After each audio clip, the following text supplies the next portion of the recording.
Good evening.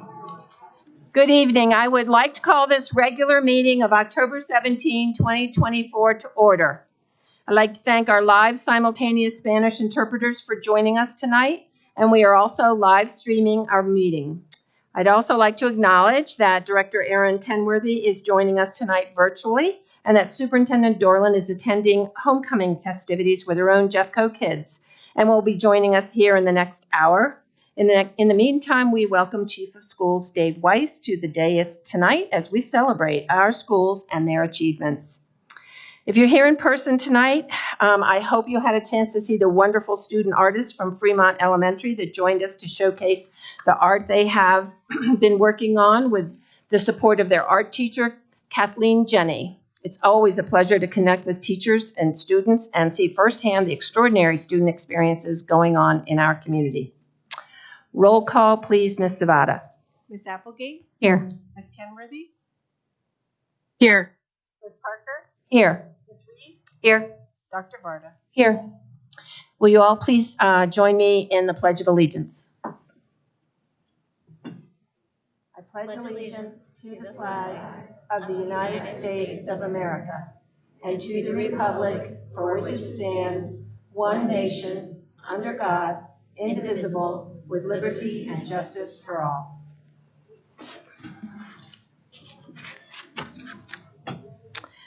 Is there a motion regarding tonight's meeting agenda? I move to approve the October 17th agenda as presented in board docs. Is there a second? Second. Is there any comment or objection? It has been moved and seconded to approve the agenda of October 17, 2024 as presented in board docs. Roll call, please, Ms. Zavada. Ms. Applegate? Yes. Ms. Kenworthy? Yes. Ms. Parker? Yes. Ms. Reed? Yes. Dr. Varda? Yes. The agenda is approved. As we start the meeting tonight, I am very excited to share, as part of our honors and recognitions, we will be honoring 21 Jeffco schools. Yes, you heard that. 21 Jeffco schools for achieving high growth on the 2024 CMAS or the PSAT, SAT. According to the Colorado Measures of Academic Success, or CMAS, and the PSAT, SAT, Jeffco students' reading, math, and science scores outperformed the state averages.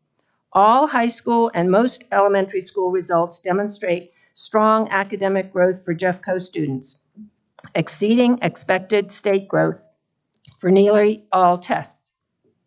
Our students have performed well, and we want to celebrate their hard work and growth. Mr. Weiss, is there anything you would like to say as we begin our recognitions tonight? Yes, thank you. Good evening, everyone. Tonight it is my honor as the Chief of Schools to recognize 21 of our Jeffco schools that have demonstrated exceptional growth in CMAS and PSAT, SAT assessments. These schools have worked tirelessly to achieve significant growth, and their accomplishments are a testament to the dedication of our leaders, educators, students, and their families. At Jeffco, we are deeply committed to fostering a culture of instructional excellence, and these schools are examples of what can be achieved with strong focus and collaboration. Congratulations to all of our schools being honored tonight. We're incredibly proud of your hard work. I will now name the schools that will be recognized and ask that you hold your applause until the end of the list. Bradford K-8 South, Conifer High School, Devlin Junior Senior, Denison Elementary School, Divinity Elementary School, Doral Academy of Colorado, Fairmount Elementary School, Green Gables Elementary School, Kendallview Elementary School, Marshdale Elementary School, Micklejohn Elementary School, Mitchell Elementary School, Parmalee Elementary School, Patterson International Elementary School, Ralston Elementary School, Ralston Valley High School, Red Rocks Elementary School, Slater Elementary School, Stover Elementary School, Weber Elementary School, and Westwoods Elementary School. Let's give these schools a round of applause.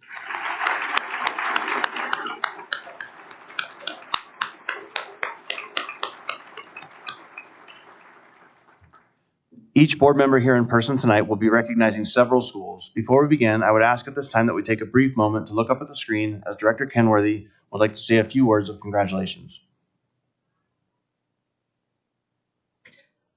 Thank you. So good to be here in this way, even when I can't physically be in the room with y'all. I just want to say how impressed I am and grateful for the investment of time and effort that's gone into this kind of excellent academic growth for all of our students. Because this level of growth is never accidental. This is intentional work that's been done with thought, and it's been tailored to meet the needs of specific students and groups of students and students as a whole.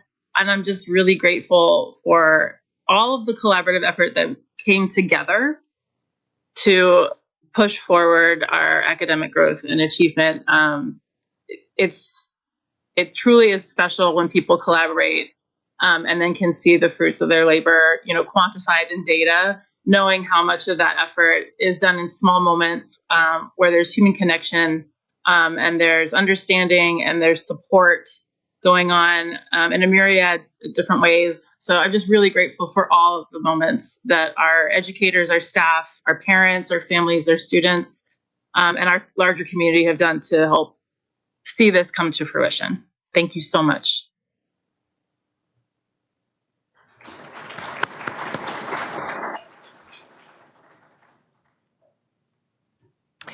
Okay, to recognize our first set of schools, I'd like to turn it over to Dr. Varda.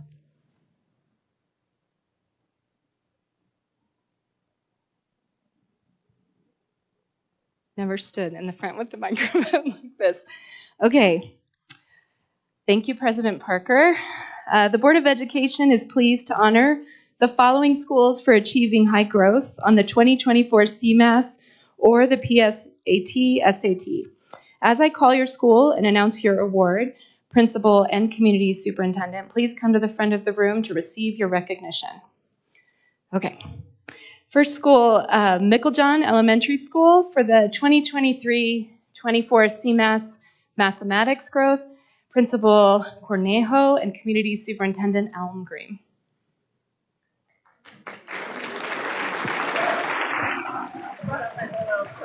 These are the teachers that made it happen. Yay!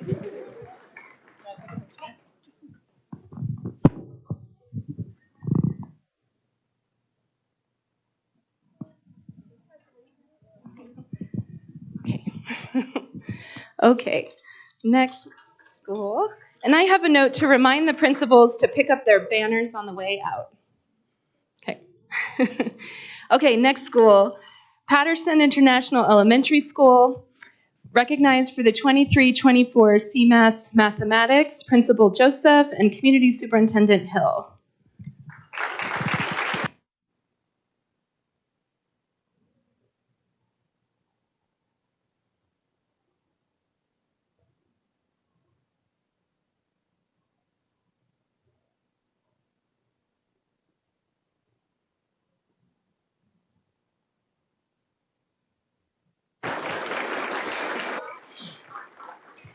Okay, next we have Ralston Valley High School, 2023-24 PSAT, SAT Mathematics, Principal Bunig and Community Superintendent Al Green. Please come to the front.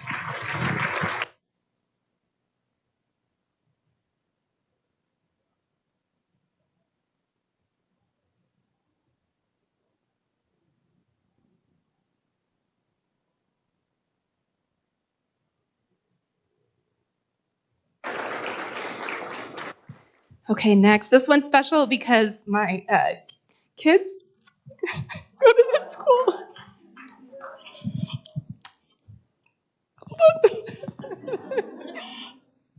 Oh, goodness. Okay. Weber Elementary School. Okay.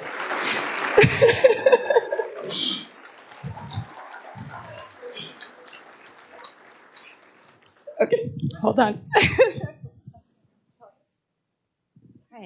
Hold on, let me finish.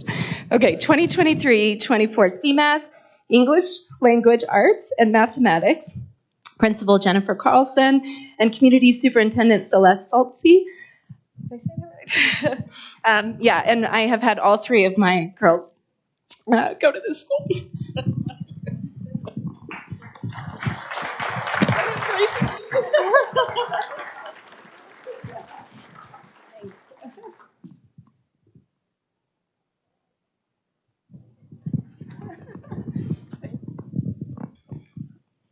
I'm the crier.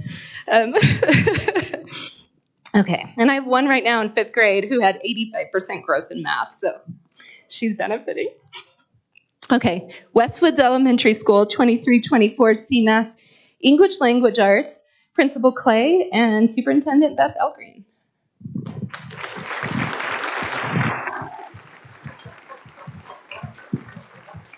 Congratulations.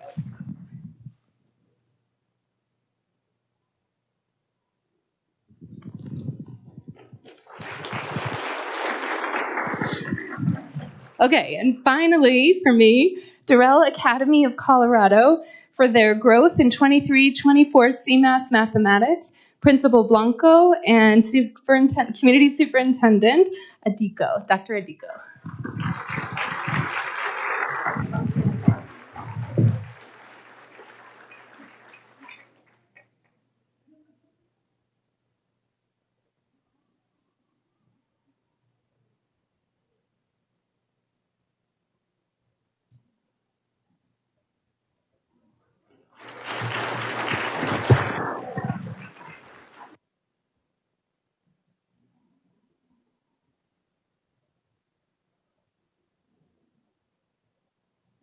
All right. Well, thank you, Dr. Varda. This is super exciting, and it's really fun to be able to share this good work that all of our schools are doing. So I'm going to continue, and the Board of Education is pleased to honor the following schools for achieving high growth on our 2024 CMAS, PSAT, SATs. And again, as I call your school and announce your award, principal, and community suit, please come to the front to receive your recognition. So up first, I have Devlin Jr. Sr. for 2023-24 PSAT, SAT Mathematics with Principal Shapiro and Community Superintendent Paxton.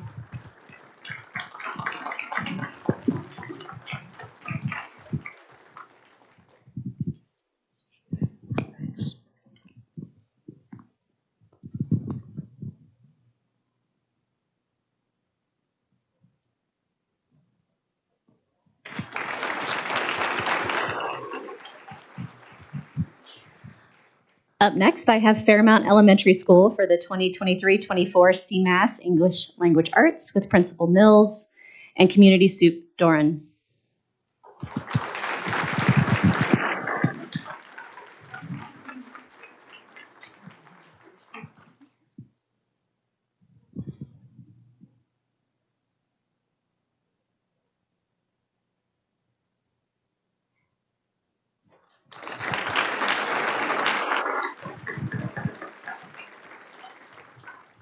All right, up next, we have Green Gables Elementary School for their 2023-24 CMAS in Mathematics with Principal Withy and Community Superintendent Ingalls.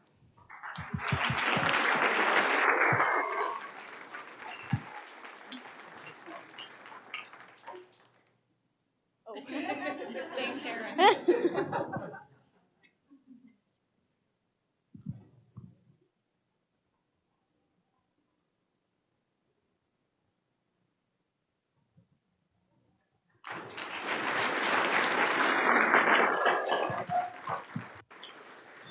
Up next, we have Parmalee Community Elementary School for their 23-24 CMAS English Language Arts and Mathematics, Principal Milky and Community Soup Paxton.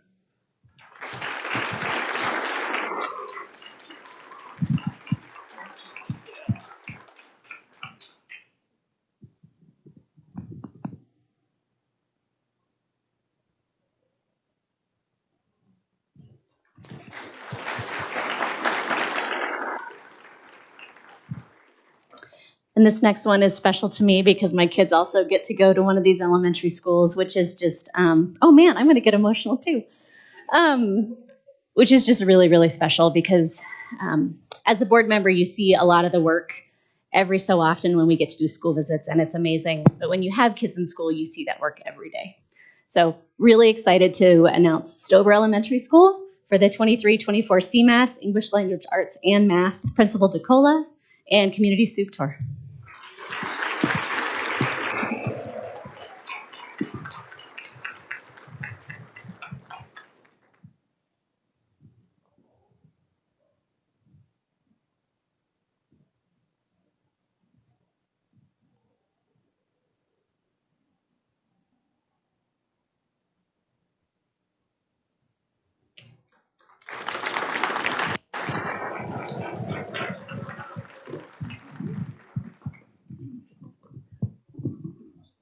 Okay, moving right along.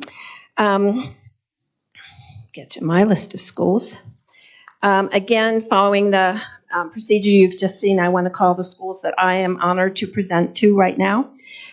First up is Bradford K-8 South for the 2023-24 CMAS English Language Arts Principal Cara Taft and Community Soup Sam Holman.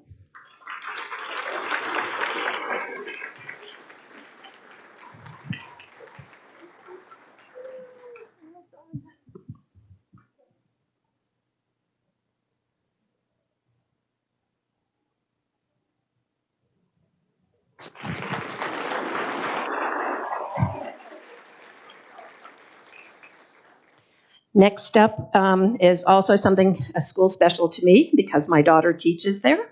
It's Conifer High School for the 2023-24 PSAT, SAT Mathematics. Would Greg Menier and Wes Paxton, Community Soup, please come up.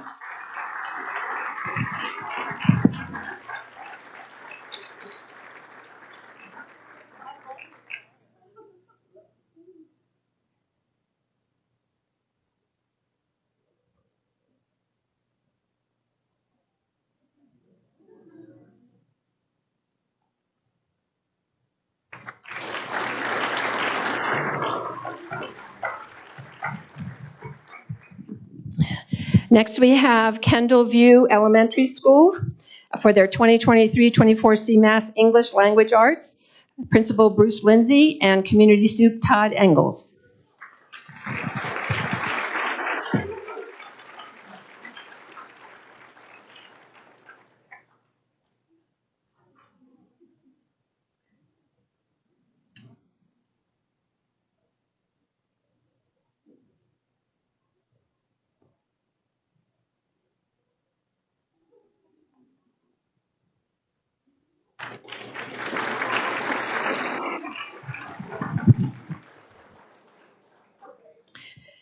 And now another school that's special to me because my granddaughters went there. One of them is still there. Marshdale Elementary School for the 2023-24 CMAS English Language Arts. Principal Zach Martin, Community Soup West Paxton.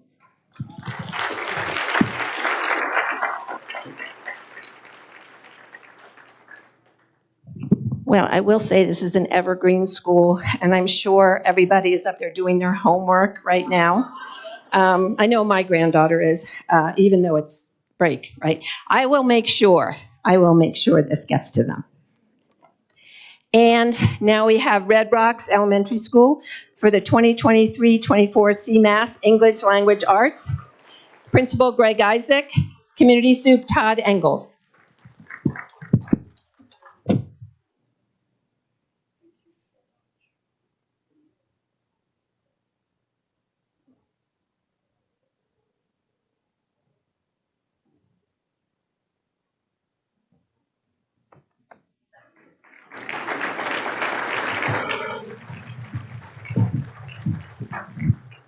And now we'll pass it over to Director Reed.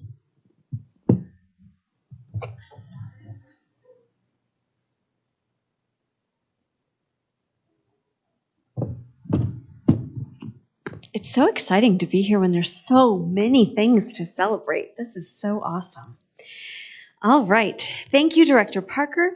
The Board of Education is pleased to honor the following schools for achieving high growth on the 2024 CMAS or the PSAT, SAT. As I call your school and announce your award, Principal and Community Superintendent, please come to the front of the room to receive your recognition. And I'm going to put in one more little plug to remember that you have banners outside as well to pick up on your way out. You don't want to forget those. All right. And the first one goes to Denison Elementary School for the 2023-24 CMAS English Language Arts and Mathematics with Principal Crispin and Community Superintendent Paxton.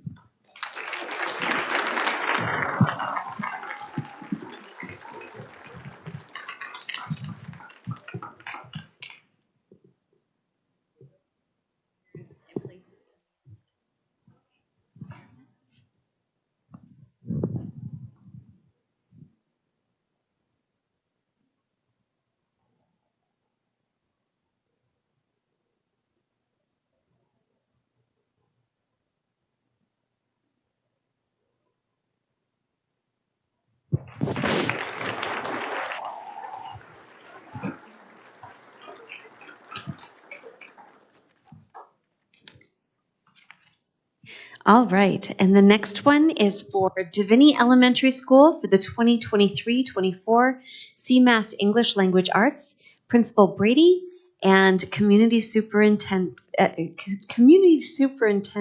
Uh-oh, here? Yeah, all right.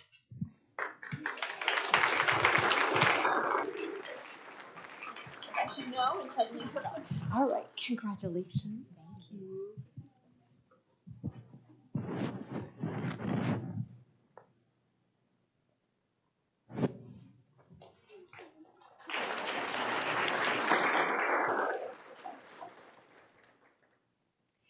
The next award goes to Mitchell Elementary School for the 2023-24 CMAS English Language Arts with Principal Nelson Gardner and Community Superintendent Tor.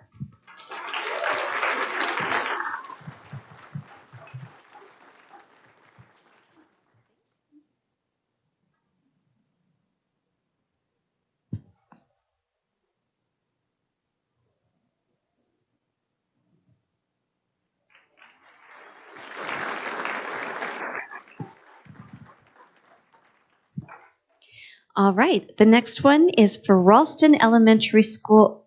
Ralston Elementary School for the 2023-24 CMAS English Language Arts and Mathematics with Principal Malling and Community Superintendent Tor. Congratulations.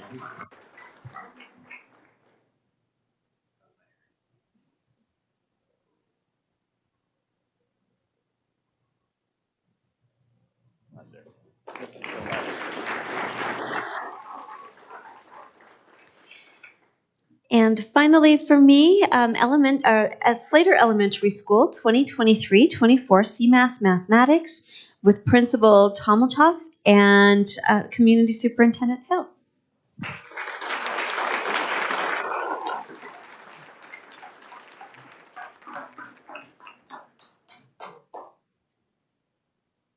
Congratulations.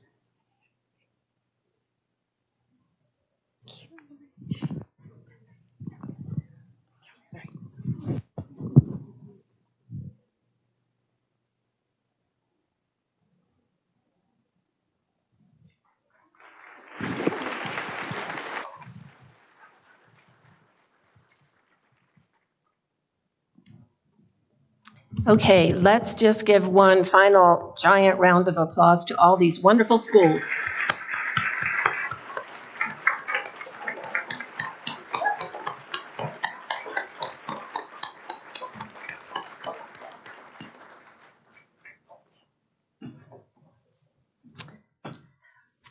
Okay, we are now going to turn to our board proclamations. The board publicly recognizes special events and significant issues by issuing proclamations. In the month of October, we are commemorating National Principals Month. That's the month of October. National Hispanic Heritage Month, which was September 15th to October 15th. Dyslexia Awareness Month is October. National Bullying Prevention Month in October.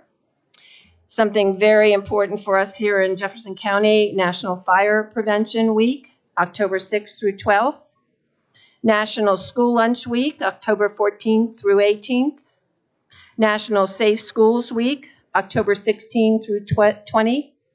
National School Bus Safety Week, October 21st through 25th. And I just have to put in a little note that I rode a bus yesterday, school bus in the morning with Mr. Gatlin, and it was very exciting. And then finally, October 14th was Indigenous Peoples Day. We encourage you to read the Jeffco School Board's proclamations. Items 5.01 through 5.09 are presented in board docs as proposed proclamations for the month of October. Do I have a motion regarding the approval of the proclamations? I move to approve items 5.01 through 5.09 on the Actions Proclamation section as published in board docs. Is there a second? Second. It has been moved and seconded to approve the October proclamations as presented in board docs. Roll call, please, Ms. Zavada. Ms. Applegate? Yes. Ms. Kenworthy? I take that as a yes. Ms. Parker? Yes. Ms. Reed? Yes. Dr. Varda? Yes. Okay, now we will turn to public comment. This is an opportunity for the community to share their thoughts with the board. During public comment, the board does not engage in discussion with or respond to individuals.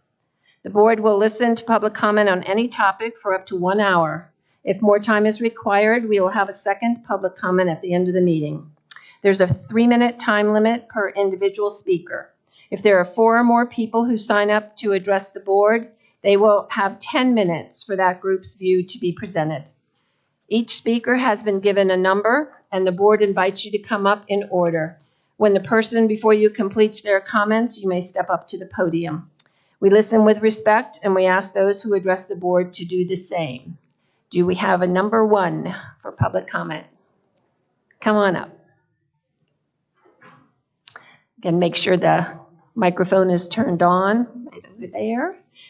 And if you give us your name, you have 3 minutes. Thank you. I'm a little nervous, so I'm not used to speaking in public, so can you hear me? Okay. Let me put my glasses on. My name is Linda Longworth, and I'm the mom of an 8th grader with high-functioning autism. We live here in Jeffco. My son attended a charter school called Great Work Montessori from 2017 until 2023 when it was closed by Jeffco. Systemic chaos are probably the best words to describe the 22-23 school year at Great Work, which some of you may know about and some of you may not. I won't go into that except to say that our first years at Great Work were amazing, and our family really appreciates that we have charter schools in Jeffco. When we were regretfully realizing in February of 2023 that Great Work may not be able to overcome the turbulence that it was experiencing, at the suggestion of Tom McMillan, I attempted an administrative transfer for my son. The transfer was denied by Great Work. At the time, I believed it was the school that we were applying to that denied us. I learned later that Great Work had denied Max's release. In essence, Max was held hostage by a failing school that was in chaos. My understanding is that in Jeffco, the current school has that right. I ask that the board review that policy and its potential effects on students. If Great Work didn't have that power, we may be in a much better situation right now. Since the closure of Great Work, Max was in a school with a more traditional setting for 3.5 months of last year, which was pretty much a disaster. He homeschooled as best we could for the remainder of the year. This year, he's in a micro school that does not have SPED supports, but both Max and the school are trying really hard to make it work, and I've spent thousands of dollars on private tutoring. The reason for this is sibling priority during open enrollment. It is even more challenging since one can only apply to 3 charter schools.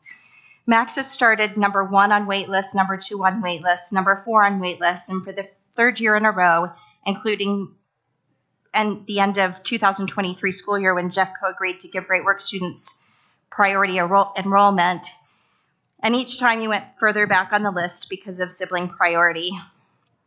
The leadership within Jeffco talks a lot about equity. From Merriam-Webster Dictionary, it says, especially freedom from bias or favoritism. Sibling priority is favoritism, and siblings are not an underserved community.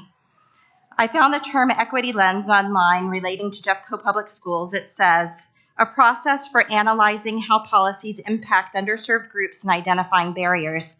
Max needs a school where he can reach his potential, which is the first sentence in Jeffco's equity definition. I'm not asking for special treatment as far as open enrollment goes because he has a disability. Sibling priority is an unfair bias and favoritism, and it certainly has an impact on underserved groups like people with disabilities. Max needs a fair shake at getting into a charter school that will work for him. I ask that you analyze and change this policy so that it meets your own equity goals. Thank you. Thank you. Thank you very much. Who has number 2? Come on up. Thank you. Please state your name, and you have 3 minutes.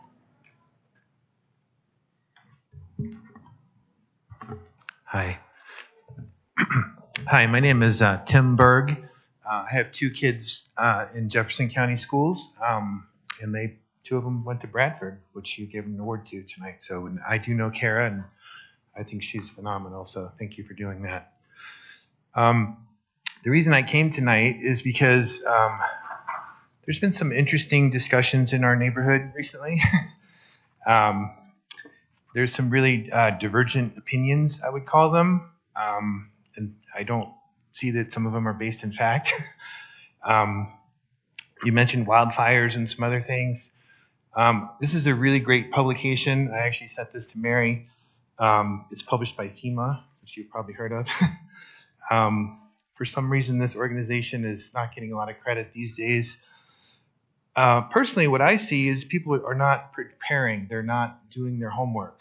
And as an education organization, I will admit that I have not always done my homework, but I'm trying to change that.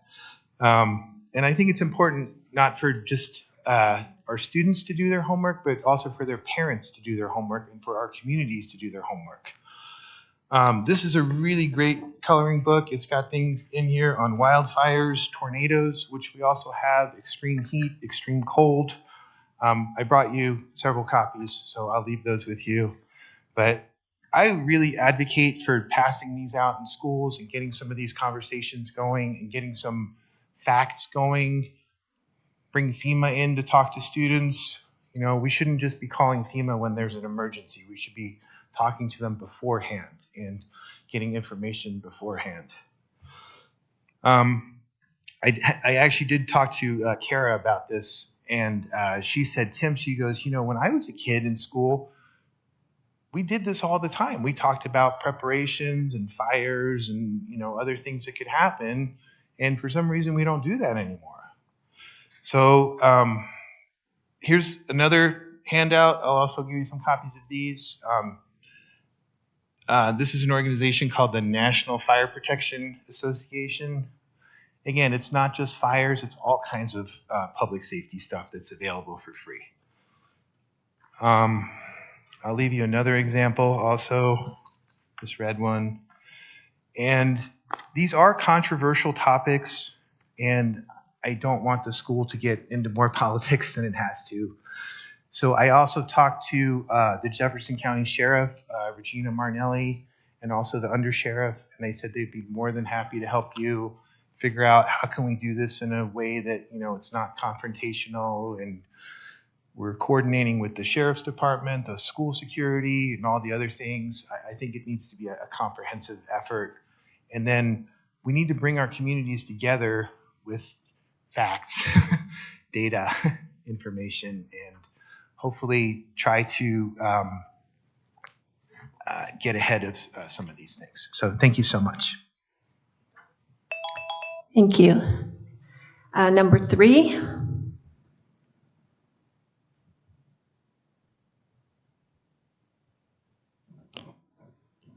Welcome. Please give us your name, and you have 3 minutes. Hi, thank you. My name is Chandra Shah, and I'm here to talk about Vivian Elementary. My husband and I, and friend Teresa, who's here, they all live nearby. And we understand that the city of Lakewood has submitted a proposal to buy 2 acres for open space. We don't have the details, but I'm hoping that it's the section with the baseball diamond and the green grass where the dogs play and the kids play, et cetera. Without knowing the details, it's hard to say, please accept the proposal, but I'm assuming it's going to be that area and that the proposal should be accepted. But again, I don't have the details. We also understand that the proposals have been accepted, or not accepted, have been received for the sale of Vivian Elementary, and the decision is pending.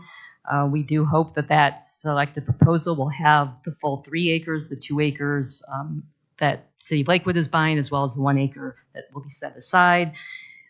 We do know that at least one company contacted the community and has set aside those 3 acres, but we don't know what the other companies have done, just because they never contacted the community, which was disappointing. We do think that perhaps a community meeting might be beneficial, just to give the community more information about the 2 acre proposal, about the proposals that you received for the sale of Vivian, just so we get more details of exactly what has been received and what might be accepted and moved forward with. Keeping in mind that the land was donated from quite a number of years ago, and the remaining family would like to see that park or that land used as a park. While we're happy with the 3 acres, we still wish that we could have had more and that we could have been involved sooner and had more of a chance to have an impact on the way that this whole thing is played out. We've got the stated needs of the community. We have a quality of life that we would like to preserve. We're concerned about construction in the short term while the houses are being constructed, and then in the long term, we're concerned about the new road that will probably be added and the additional traffic and how that's going to impact our general quality of life. Reading my notes here.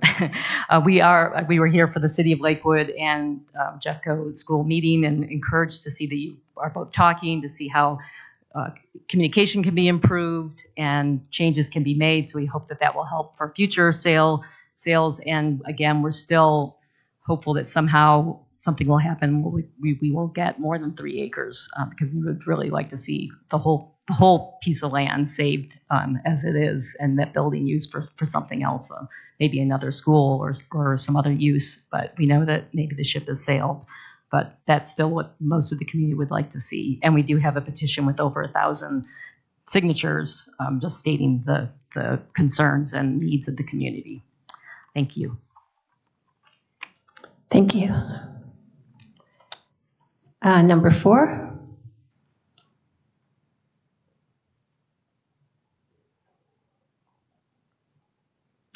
Welcome. Please tell us your name, and you have 3 minutes. Probably going to use less. I'll be short and sweet tonight. So thank you. My name is Dawn Fritz. Today I'm speaking to you as a parent, community member, and volunteer for Public School Strong. I'm here tonight to deliver a petition demonstrating that the Jeffco community supports the Jeffco School Board resolution formally opposing Amendment 80. As you know, and as was so beautifully demonstrated here tonight at the award ceremony, vibrant, high-quality public schools are the key to thriving communities like ours. Amendment 80 would hurt all of our public schools by permanently opening the door to taking public money to pay for private schools that can pick and choose which students to admit or exclude. Amendment 80 would hurt Jeffco public schools. Our already underfunded schools need more teachers, better teacher pay, and smaller class sizes. This measure will only make it harder to fund those improvements by opening that door to taking public money for private schools. And public schools serve 95% of our students. We only need to look to our neighbor, Arizona, to see what happens when this door is opened. They are projected to divert nearly $1 billion to fund their voucher program. Voting no on Amendment 80 is a step towards preventing that from happening in Colorado. Thank you for taking a stand and protecting all Jeffco public schools and all of our schools across Colorado. I appreciate all of the work you do serving Jeffco public schools and our community.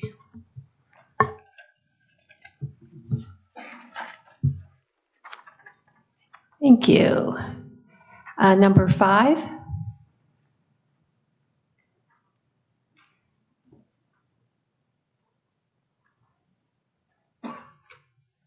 Welcome. Please tell us your name, and you have 3 minutes.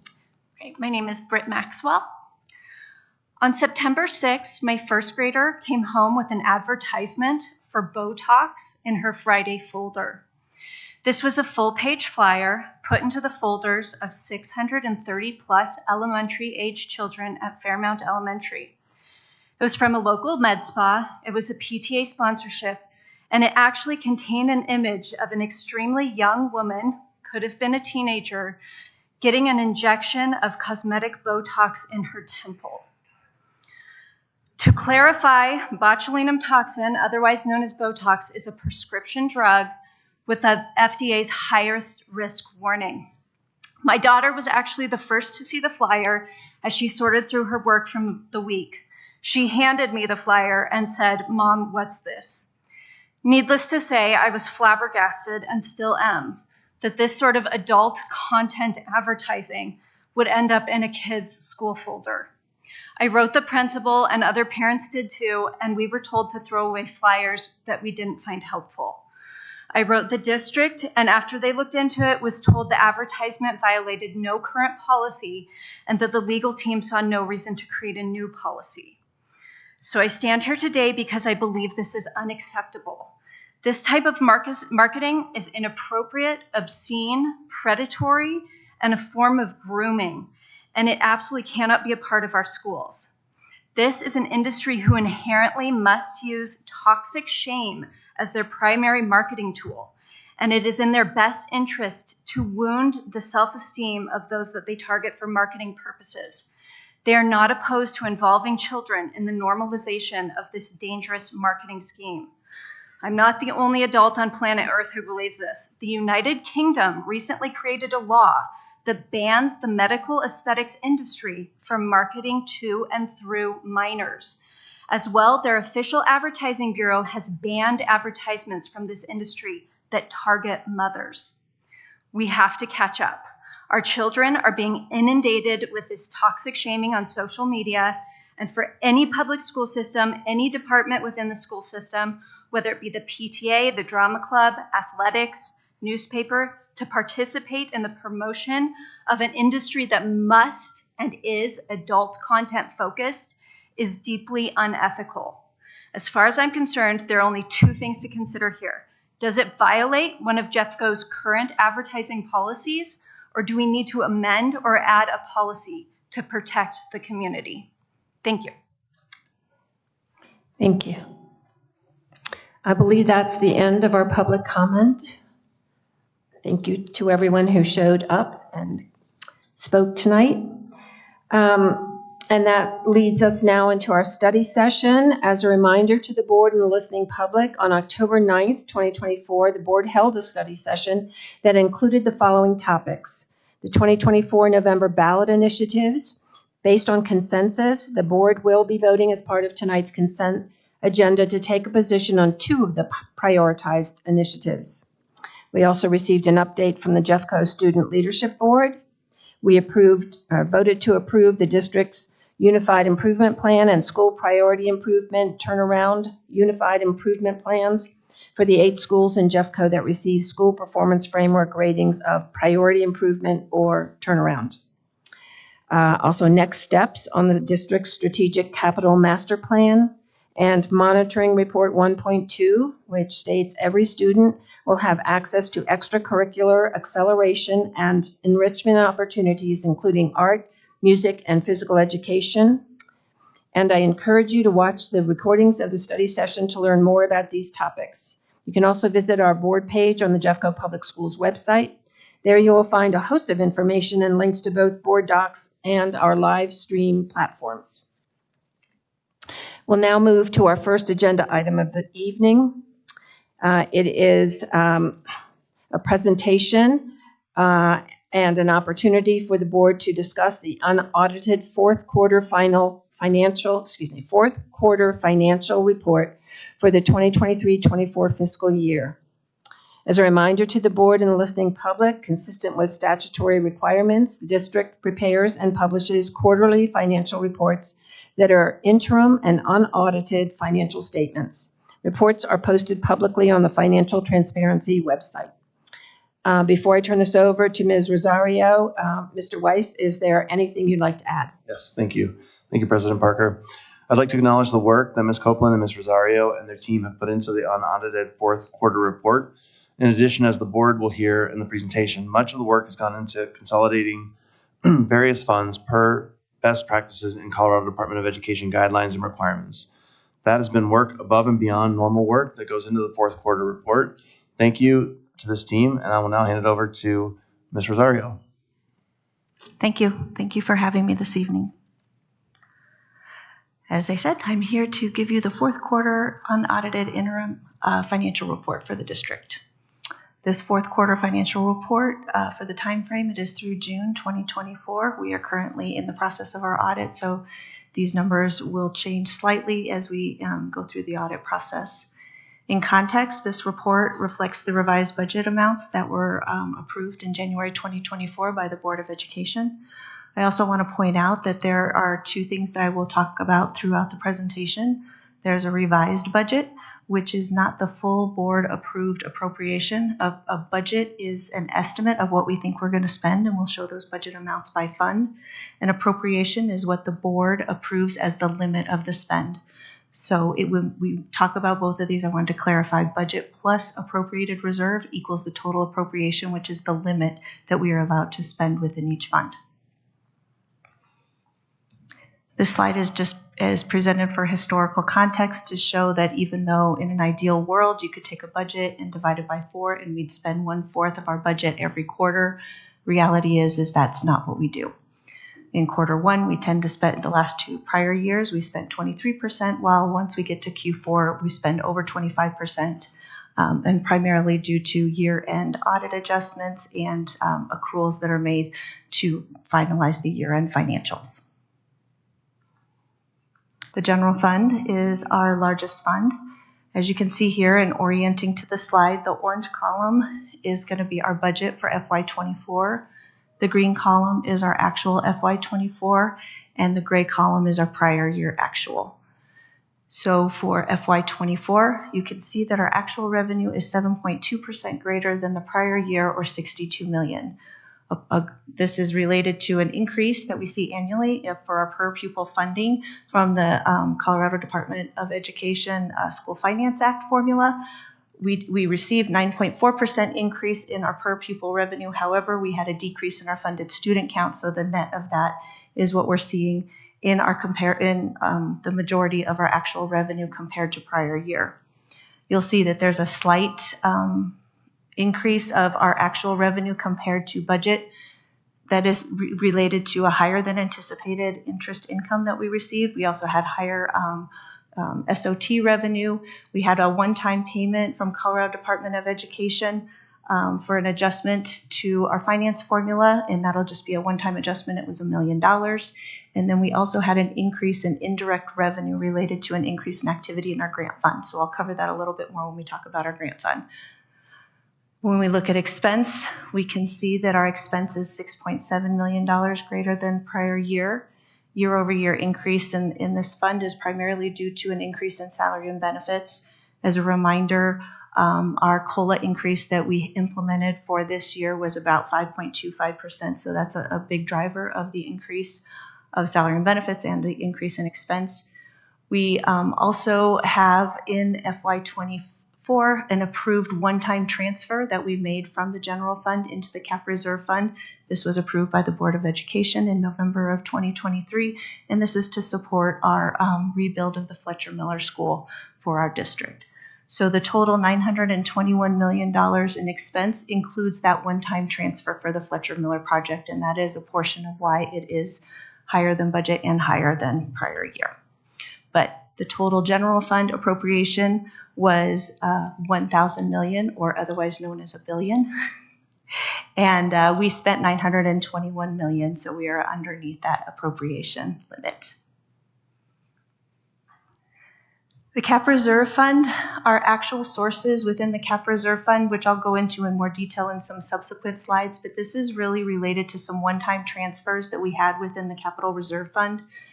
Within this fund, we had $45 million from the general fund, $8 million from our technology fund, $5 million from our childcare and our property management funds. These are all related to, as I said, I'll talk a little bit more, but it's around a change in our accounting practice to consolidate some funds. And those ones, the fund balances, or these transfers were made from these funds into the cap reserve fund to support future capital investments. Technology will support our future ERP project. The Child Care and Property Management Fund will support capital investments related to those activities going forward. So that is what our larger revenue compared to budget and prior year is primarily related to. Then, as you can see from an expense perspective, we have about $33 million more in expense in current year compared to prior year. That is intentional. As a reminder, we have been over the last 6 years in a 2018 CIP program where the most significant portion of our capital investments has been paid through our bond funds. We're at the tail end of that program now, so now we're shifting away that we don't have bond funds to spend, and the capital investments that we're doing right now are coming out of the cap reserve fund. So this was anticipated through part of the budget process, and as you can see, It's just a significant growth from prior year because we're doing things differently. And then we were within our appropriation for this. We were pretty close to budget. Our actual spend was 57.1 and our budget was 58.6 million. Grants fund.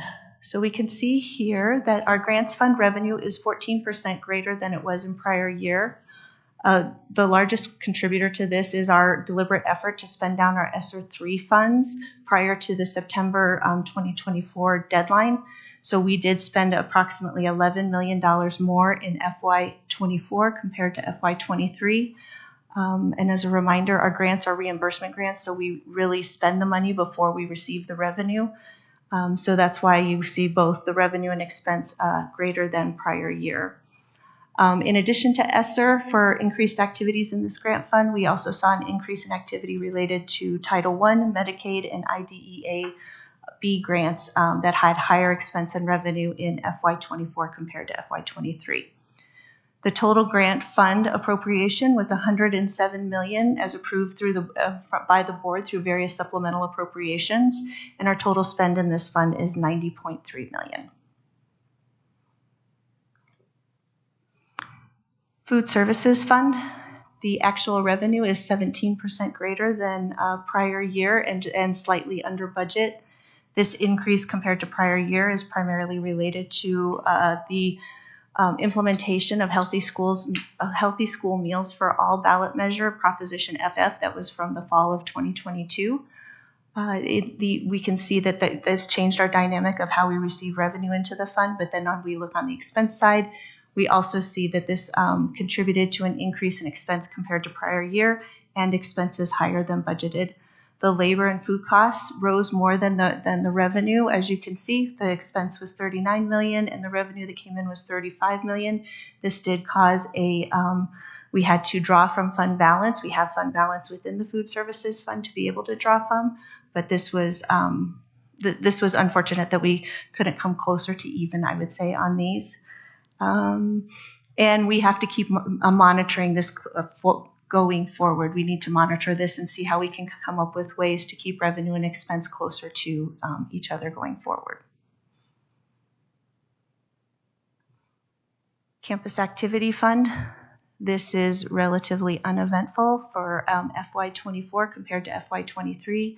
You can see that both the revenue and expense for this fund is consistent to prior year. This fund is really where we have funds going to support activities such as our yearbook activities, athletic needs, fees for the classrooms, and outdoor labs. So these are payments that are coming in from families, and then they're going out to support these programs. Transportation Fund. So you'll note that in the header, it's marked that this is the last year as a standalone fund. So as we mentioned in the beginning, we are doing a change in our accounting practice as requested by the Colorado Department of Education to consolidate the activities of the Transportation Fund within the general fund. So that does create some anomalies and one-time adjustments that we have to make as we close out some of these funds and consolidate within the general fund. Specific to Transportation Fund, our actual revenue is 7% greater than prior year, but in line with what we budgeted because we did anticipate that 7% increase. We anticipated that 7% increase because the primary source of revenue to this fund comes from a transfer from the general fund. We had an additional increase that was unanticipated, $300,000, that was an increase in transportation funding from the state. Bless you. Our actual expense is 11% greater than the prior year. Again, we contribute a good chunk of this increase in expense is related to salaries and benefits. But in this particular fund, we also believe that we had less vacancies than we had in prior year, which is going to cause an increase in expense.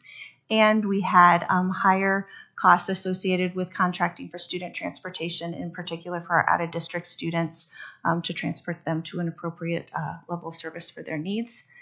The FY24 deficit was covered by the Transportation Fund balance. The appropriation for this fund was $31.8 million and our spend was $31 million, so we were below that limit of appropriation for this fund. Child Care Fund. This fund is also impacted by that fund consolidation that I mentioned. Within this fund, there are two sources of activity. There is the preschool activity, and then there's the before and after school care program. So specific to the preschool activity, that portion of this fund will be consolidated into the general fund starting in FY25.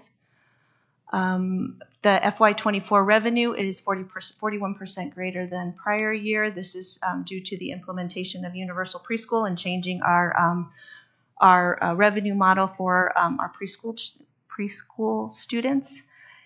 And then in FY24, our actual expense is 82% greater than it was in prior years. This is related to rolling out the implementation of UPK, and we actually did have an overspend within our preschool activities that did draw down some fund balance from the preschool portion of this child care fund. Additionally, as part of that expense, we have a one-time $5.1 million transfer to the cap reserve fund, which I mentioned on the cap reserve slide. And this is to support programs going forward for preschool classrooms and playgrounds so that we can provide those capital investments through the cap reserve funds going forward.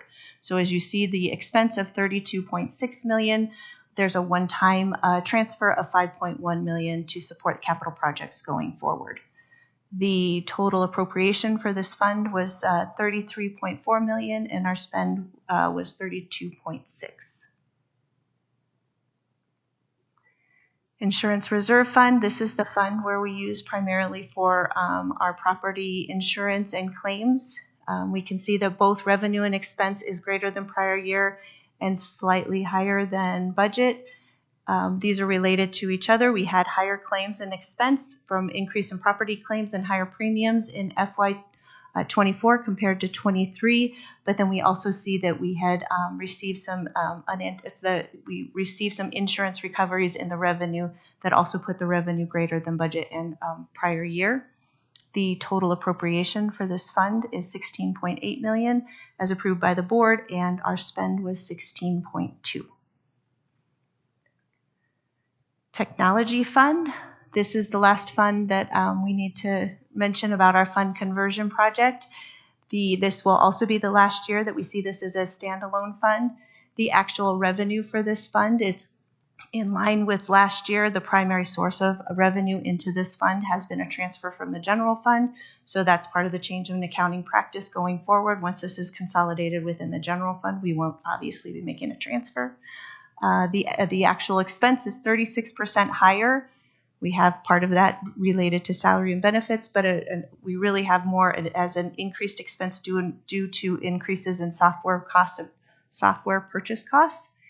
And within that $40.3 million of expense, there is a one-time $8.1 million transfer to the cap reserve fund, again, to support our ERP project going forward.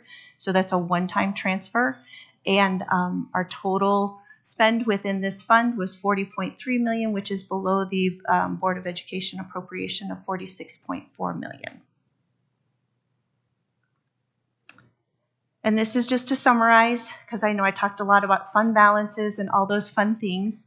This is just to summarize across all our funds. Not all of these funds were shown as a specific slide, but showing you that as of July 1st of 2023, these are the fund balances in millions, not hundreds, and the total revenue, expense within those funds, and the ending fund balances.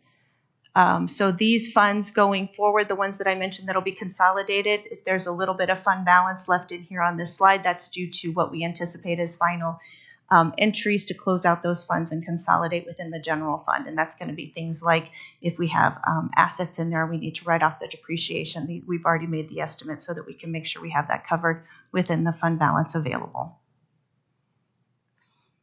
And that is it. I know that was fun finance stuff. Thanks for bearing with me. Do you have questions? Yes, thank you so much. Board, are there questions on this presentation? And I will just point out for our listening public, we have had the opportunity to get a preview of this, so we were aware of what we would be seeing tonight. We are prepared and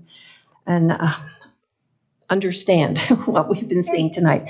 Any comments or questions from the board?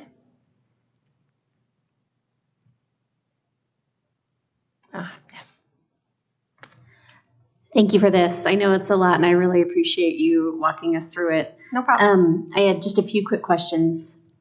in the transportation fund, the capital money for buying the new buses and the new equipment, where is that in here? So historically, I think it's been spent in both places. There's been a portion of it that we've spent from the Cap Reserve Fund and a good portion of it from the Transportation Fund that we have spent.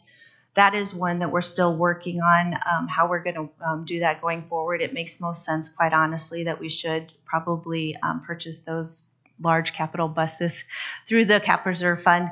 We just didn't make that adjustment just yet, so I think it's part of the conversation, but it makes sense that that's where it should be purchased from going forward. Perfect. Thank you. I just wanted to make sure I kind of knew where that piece fit. Yep. And then on the Child Services Fund, Child Care Fund, there's an increase in revenue and expense for UPK. Are they about the same?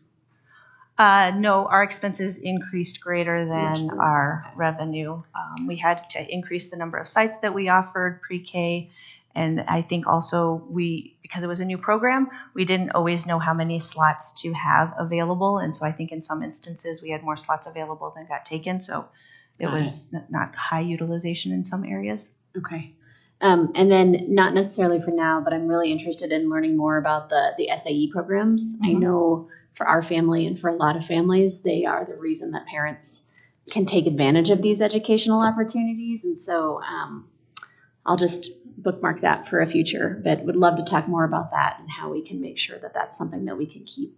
Yep, and I think now that those two will be separated out from one fund, it'll be easier for us to be able to kind of peel apart the two activities to really understand the financial activities separately versus having them both in one fund. Awesome. Thank you. Sure.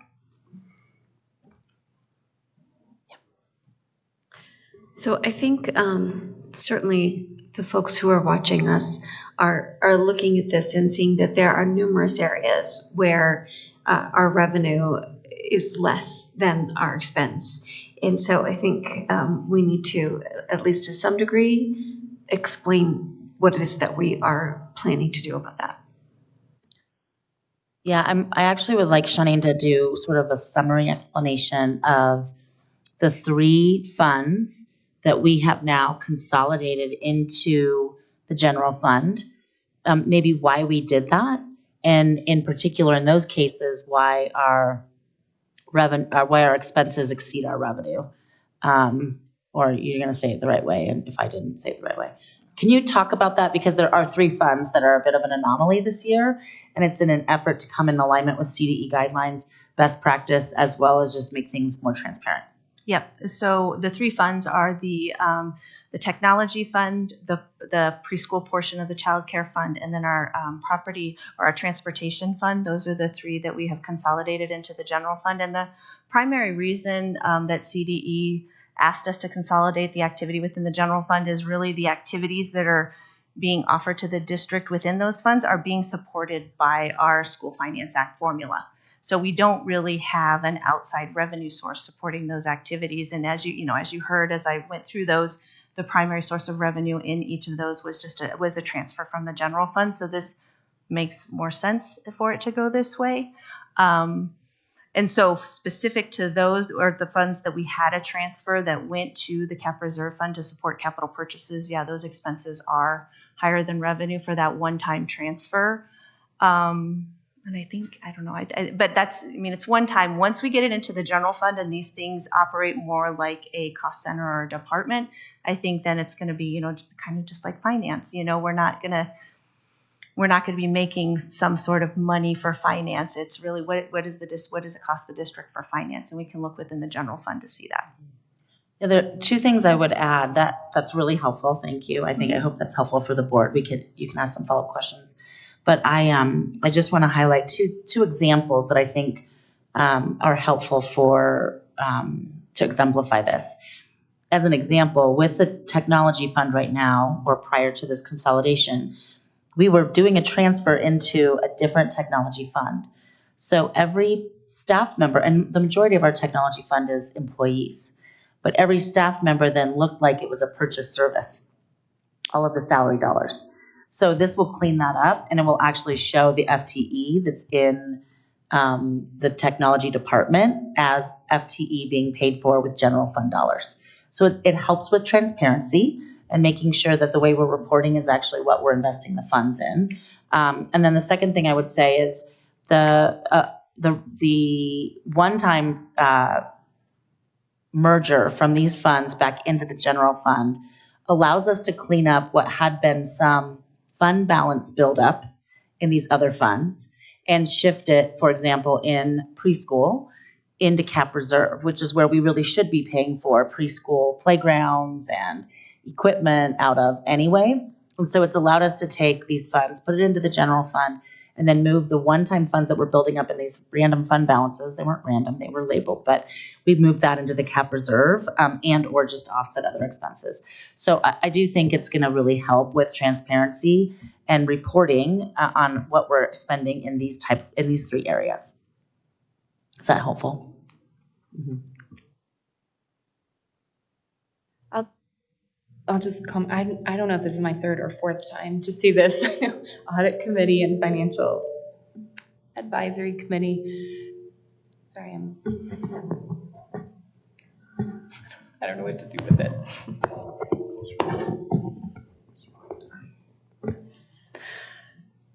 Anyways, and thank you for the explanations. I think the way that you all have presented this is really helpful with the bullets that really match the graphs that explain a lot of those variances and things like that. So I look forward to the next few updates when some of this kind of levels out for all the reasons that Superintendent Dorland just mentioned. So just good to see it again and have it presented publicly. Director Kenworthy, do you have any questions?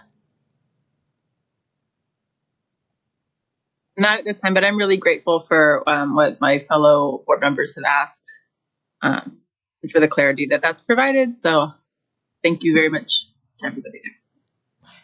Thank you. I have one question. You mentioned SOT revenue. Did I catch that right? Yes. What is that? Specific ownership tax. So it's really a tax that you pay like primarily when you buy a new car. And so it's really hard to predict how many people are going to be buying new cars and what that tax is going to be like year over year.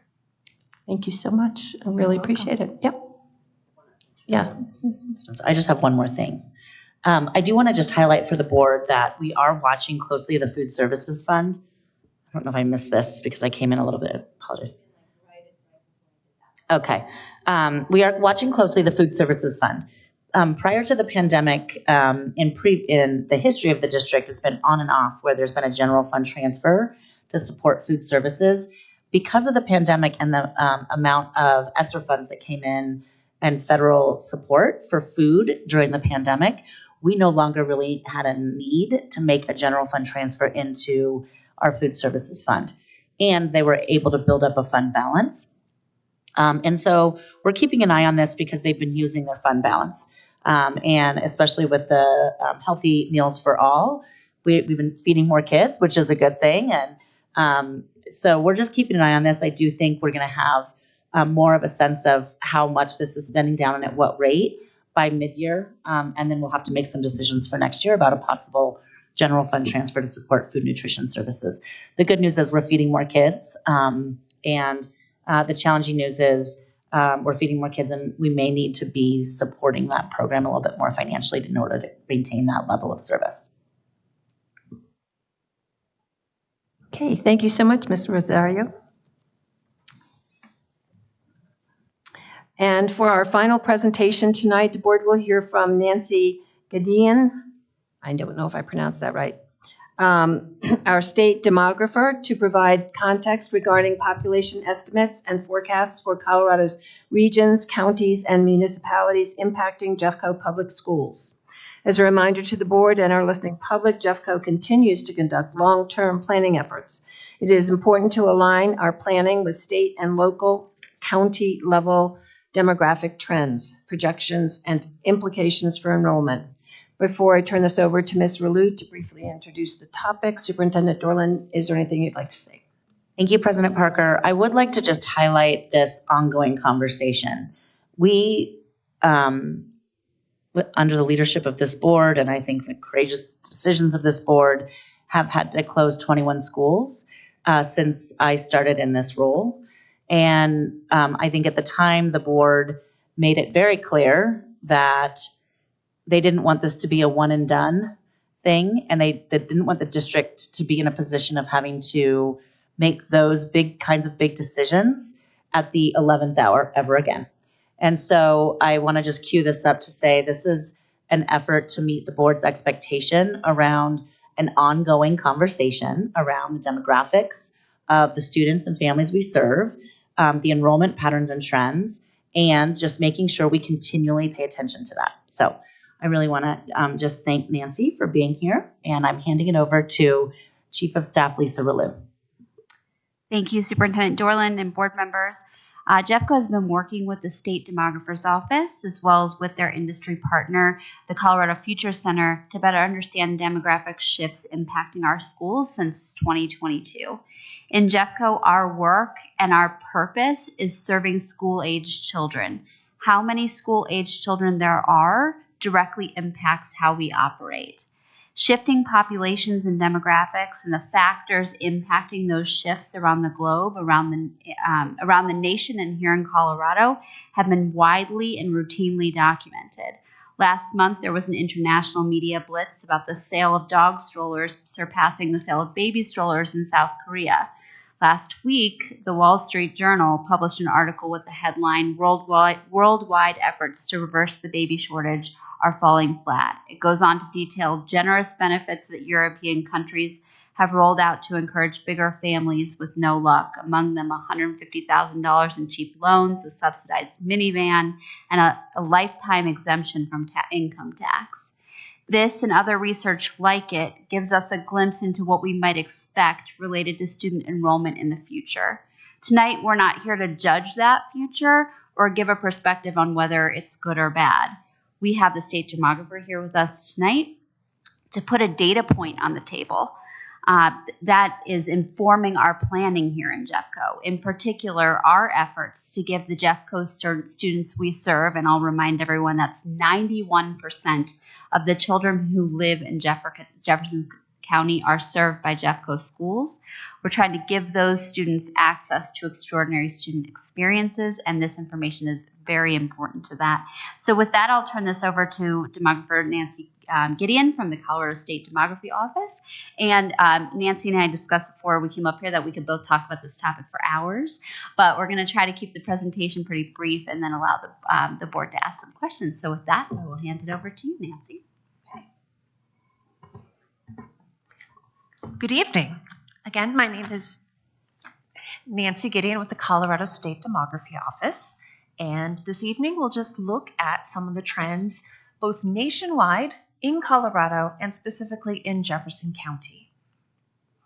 But overall, we always start by talking about the broad trends within the state as a whole. Colorado is still growing in its population, but it has been much more slow than we have seen in the past decade. And a lot of that simply has to do with the fact that there has been fewer births and an increase in deaths.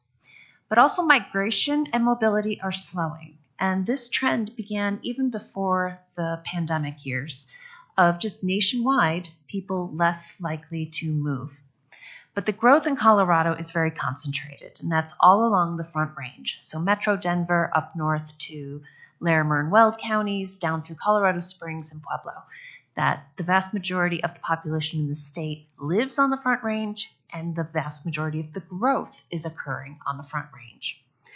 But aging is what we consider to be one of the most important characteristics of a population because it impacts everything. And going forward for the next 10 years, the largest share of the future growth in the population will be age 65 years and over, which is actually exactly what happened last decade. But that means that the prime working age population and the percentage of the population that are children becomes a smaller share of the overall population in the state. And then finally, there's increasing racial and ethnic diversity. And we see that most in our younger population, that the younger population is more racially and ethnically diverse than the older population. So the three things that'll change population are births, deaths, and migration. Migration is people moving in or moving out. And we have data on these 3 components for all 64 counties in the state. And what we're looking at here is the data for Colorado as a whole, back from 1970 through our most current data for the year 2023. The blue bars are showing the population that changes each year due to natural increase, which is literally births minus deaths. But the red bars are showing the change due to net migration, those people moving in minus those moving out.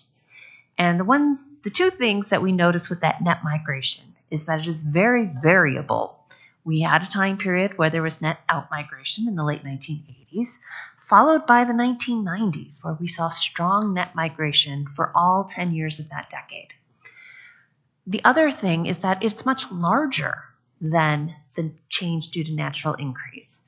So the overall share, the greater share of the population that changes, it's due to that net migration rather than the change that occurs with babies being born. The other thing to point out is the slowing growth. Both net migration and natural increase have been slowing, still positive, but each year since about 2015, both the red bars on the chart and the blue are a little bit less each year. Again, still positive, but less. Now we can look at the same data for Jefferson County. Again, going back to 1970 through 2023. Looking at this chart, it shows that Jefferson County had large amounts of net migration in the 1970s, a small net out migration in the late 1980s, like the state did as a whole, still positive net migration and obviously natural increase during the 1990s, but not at the same magnitude that we saw at the state level. But the early 2000s did see some net out migration from Jefferson County. But the one thing to point out here is that the share of natural increase, again, that births minus deaths, for the past 10 years or so has been dramatically decreasing. So much so that we're at about a 0 level of births and deaths. And when we separate out a chart later that shows the births and deaths, we can see how that's happening. But this trend is not unique to Colorado. This has been happening throughout the world, as Lisa pointed out, but also in different states in the United States. This map of the United States shows those states shaded in blue that had fewer kids in 2020 than they did in 2010. We see most of New England, many of the Midwest states, California, many states in the Deep South, that compared to their population in 2010, there were fewer kids, fewer people under the age of 18 in 2020. Colorado, shaded peach, along with those states shaded orange and red, had increases. But Colorado's increase in its child population was not at the same magnitude as its increase in its total population. We did have more kids in 2020 than 2010, but not at the same rate as the growth of the total population. And the next slide just brings it into the Colorado counties. Again, the same color scheme. Red, orange, and yellow had positive changes in the child population from 2010 to 2020, and all the counties, shades of blue, had decreases. So along the Front Range, we see Boulder County, Jefferson County, and Pueblo as some of those that had fewer kids, a smaller population under the age of 18 in 2020 than they did in 2010. Now, one of the things that we are looking at births and fertility rates is that we have noticed this trend among the age of mother. Colorado data from 2011 through 2020 shows a difference in the number of births based on the age of mother. This chart is showing basically those childbearing years, so age 15 to the left, all the way through the age 44 on the right. And essentially what we're seeing is that there were fewer births to the youngest mothers, fewer births to teenage mothers, but also women in their 20s. As a whole group within the state, there were fewer births to women in their 20s. On the other hand, when we look to the age 30 to 40, there were increases in the number of babies born to those aged mothers. Now, the difference between them is not the same. There were greater decreases than increases, so sort of a net decline. But this interesting trend that we have seen differences based on the age of our mothers. We talk about birth, we talk about deaths, but migration is obviously a big factor in Colorado's population.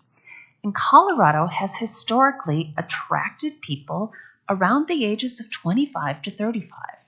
This chart, again, has every single year of age across the bottom. So babies to the left, elders to the right, 0 to 90.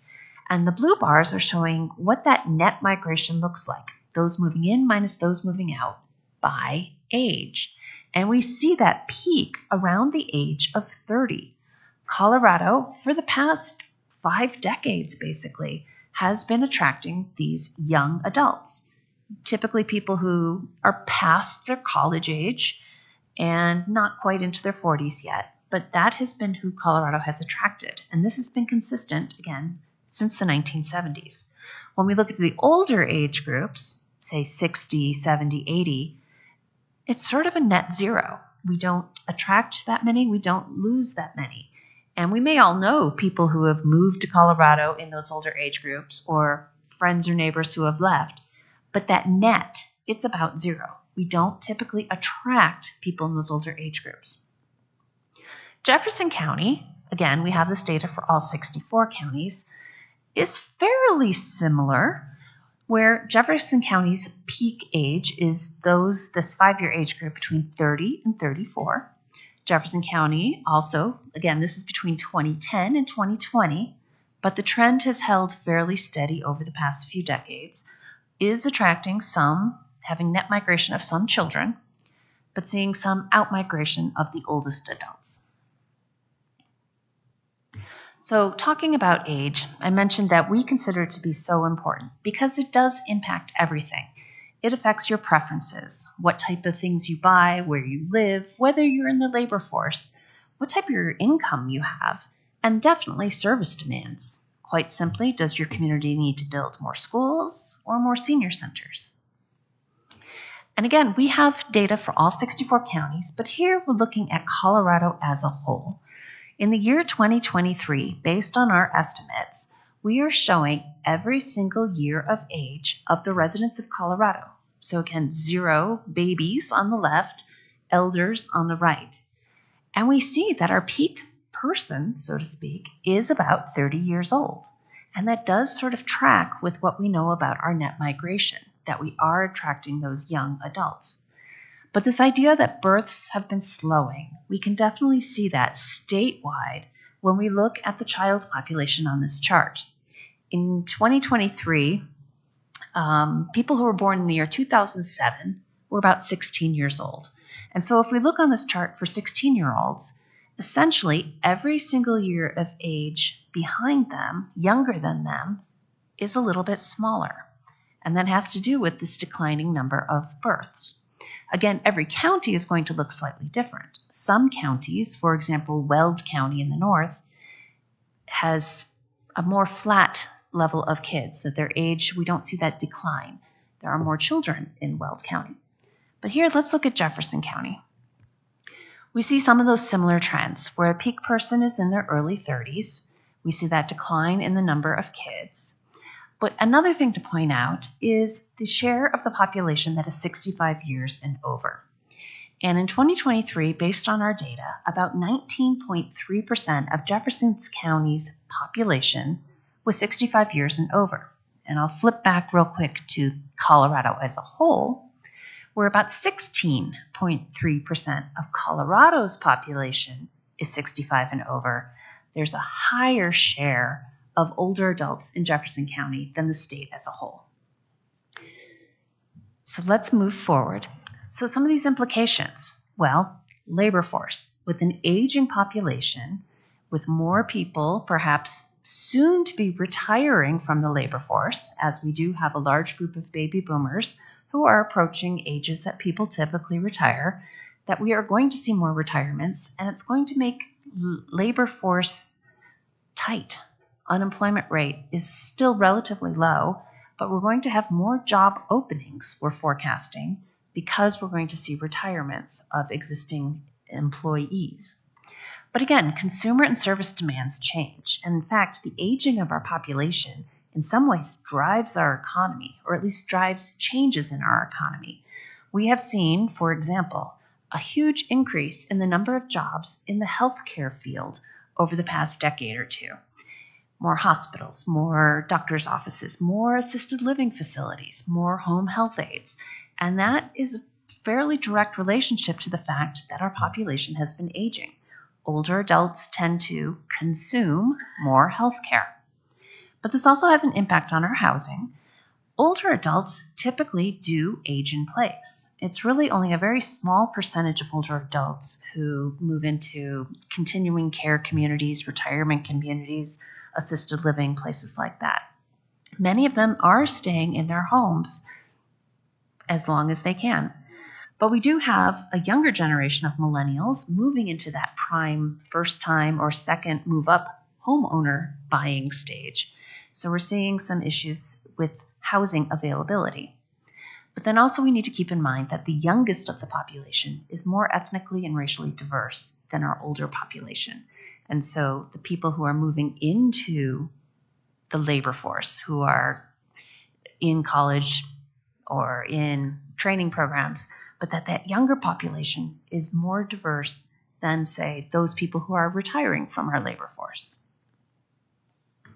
Looking to the future, we have our population data out to the year 2050, and we do revise it annually.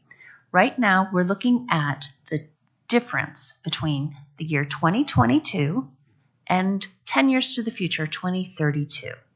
And there's 6 different age groups on this chart. This is, again, for Colorado as a whole, and in a moment, we'll look at Jefferson County.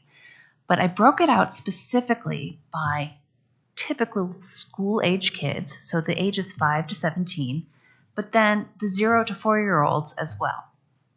Statewide, in this 10-year period, by the year 2032, we anticipate Colorado's population to increase about 12%, an additional nearly 700,000 people. But it's going to vary greatly by age. The under 5 population, those 0 to 4-year-olds, we do anticipate an increase, relatively modest, but school-age population kids, those aged 5 to 17, there will be fewer of them in 2032 statewide than there are in 2022. All the other age groups are forecast to increase. The 25 to 44-year-olds is expected to increase, and that would have to do with net migration. We know that Colorado typically attracts people in those age groups, and if we see this increase in our population as we're forecasting, it would be due to people moving into the state. But the change, the increase that we're going to anticipate in the 65-year and over population, those people are already here. They may be 55 today, but in 10 years, they will be 65 and over. And that's the group we expect to see the largest both absolute number change, but also rate of change. So again, this is for the state as a whole. Now let's look at Jefferson County specifically. Some of the trends are similar, where Jefferson County will see a very small 57 additional 0 to 4-year-olds, but we'll say it's flat. Equal numbers of those kids under the age of 5 in 2022, the blue bars, versus 2032, those orange bars. But again, like the state as a whole, a decrease in the school-age population, those 5 to 17 years old. The big difference, though, is that 25 to 44-year-old population. Statewide, we anticipate an increase in that group. And as I mentioned, that would mostly be due to in-migration to the state. But in Jefferson County, using the cohort component method for forecasting the population future, we are not anticipating an increase in that age group. And knowing that the 25 to 44-year-old age group are the people who are of childbearing age. But again, the largest increase in Jefferson County will be in that 65-year and over age group, both in absolute numbers and in rate of change. And it should be noted that compared to the state as a whole, whose population is expected to grow about 12% during this 10-year time period, Jefferson County has a much slower growth rate at about 4%. Another way of looking at this goes back to that single year of age chart. And what we're looking at here is, again, that 2022 in the blue and the future look in 2032 in the orange. This is just another way of looking at the data we saw in these previous slides. This, again, is for Jefferson County. But with all the single years of age across the bottom, you can definitely see that increase in the older adults when you look to the right-hand side of the chart, that orange line is higher than the blue line when it comes to the 75, 85-year-olds. But when we look to the left, the child population, as we saw in the previous chart, the 0 to 4-year-olds, pretty much the same, but a small decrease in the 5 to 17-year-olds, where that orange line for the future is a little bit lower than the blue line for the present. We also anticipate some changes in the older, the 44 to 65-year-old population. The orange line during that is higher than the blue. So again, separating out births and deaths, what does the future look like for Colorado? Well, this chart shows births in blue and deaths in red, going back from 1970 through a forecast to the year 2050. We'll start with deaths. Those have just been trending up, and that is perfectly natural in our state because our population is aging. But in 2020, 2021, 2022, we did see an uptick in the number of deaths, but that number has since decreased, and we expect it to follow on the previous trajectory. But births in Colorado as a whole follow a bit of this trend where it might be flat, it increases, it plateaus, it increases, it plateaus. But since 2007, there's been a decrease in the number of births in Colorado as a whole. 2007 thus far has been the year of peak births in Colorado. And actually, that's the same in the United States as a whole. There were more babies born in the United States in 2007 than ever before or ever since so far. And thinking about it, that today is 2024, so those children are turning 17, probably juniors or maybe seniors in high school. But Colorado's forecast is forecasting around the year 2030, 2035, 2040 to have another increase in births. But that is dependent on whether or not Colorado can continue to attract people to the state, because we historically have attracted people between the ages of about 25 and 35 who are in prime childbearing ages, that we typically do see an increase in births after a period of in-migration. And that's what we're anticipating if we continue to get in-migration as we have in past decades. Again, we have this data for Jefferson County. And one of the big differences in Jefferson County is that the peak number of births actually occurred in the mid-1980s, around 1985 or 86. And there was another slight uptick around the year 2000. But essentially, every year since 2000, more or less, there's been a little bit ups and downs, but there have been fewer babies born each year. Now, unlike the state, our forecast does not show an increase in the number of births. We show it somewhat plateauing around 5,500 per year out to the future. But knowing that the forecast does not show much, or actually shows a small decrease, at least short term, through the year 2032, for that childbearing age of 25 to 44, this sort of makes sense. And like the state as a whole, though, when we're talking about the number of deaths, we continue to see that increase. But that difference between the two, between the blue line for births and the red line for deaths, that's where we see our natural increase. And on that previous slide, we saw in the most recent years that the blue bars on our chart were hardly visible. Well, we can see in 2020 where the blue line and the red line for births and deaths are about equal. Now, with the number of deaths, again, declining after the peak during the pandemic, we do expect to see some more natural increase, more births and deaths in the short term in Jefferson County. All told, for Colorado as a whole, assuming the trends continue as they are, we anticipate the population by the year 2050 to be about 7.4 million. And again, much of that will be along the Front Range. We do show an increase for Jefferson County along with the other Front Range and Metro Denver counties. But obviously, a lot of contingencies, a lot of caveats. International migration is a big contributor to population change, but that's in some ways a big unknown as it's controlled by the federal government. But we've seen that nationally, in the United States as a whole, growth has been slower. And we will continue to watch to see what impact that will have on Colorado, especially as the competition for labor may increase. Cost of living and other things, especially cost of housing, may have impacts, but then just even changes in the job market, in jobs with automation, AI, things like that. Those are some of the other unknowns that would affect the overall forecast, along with natural disasters and water considerations. So that concludes my slides, and I'm happy to take any questions that you may have. Thank you so much. Board members, do we have questions?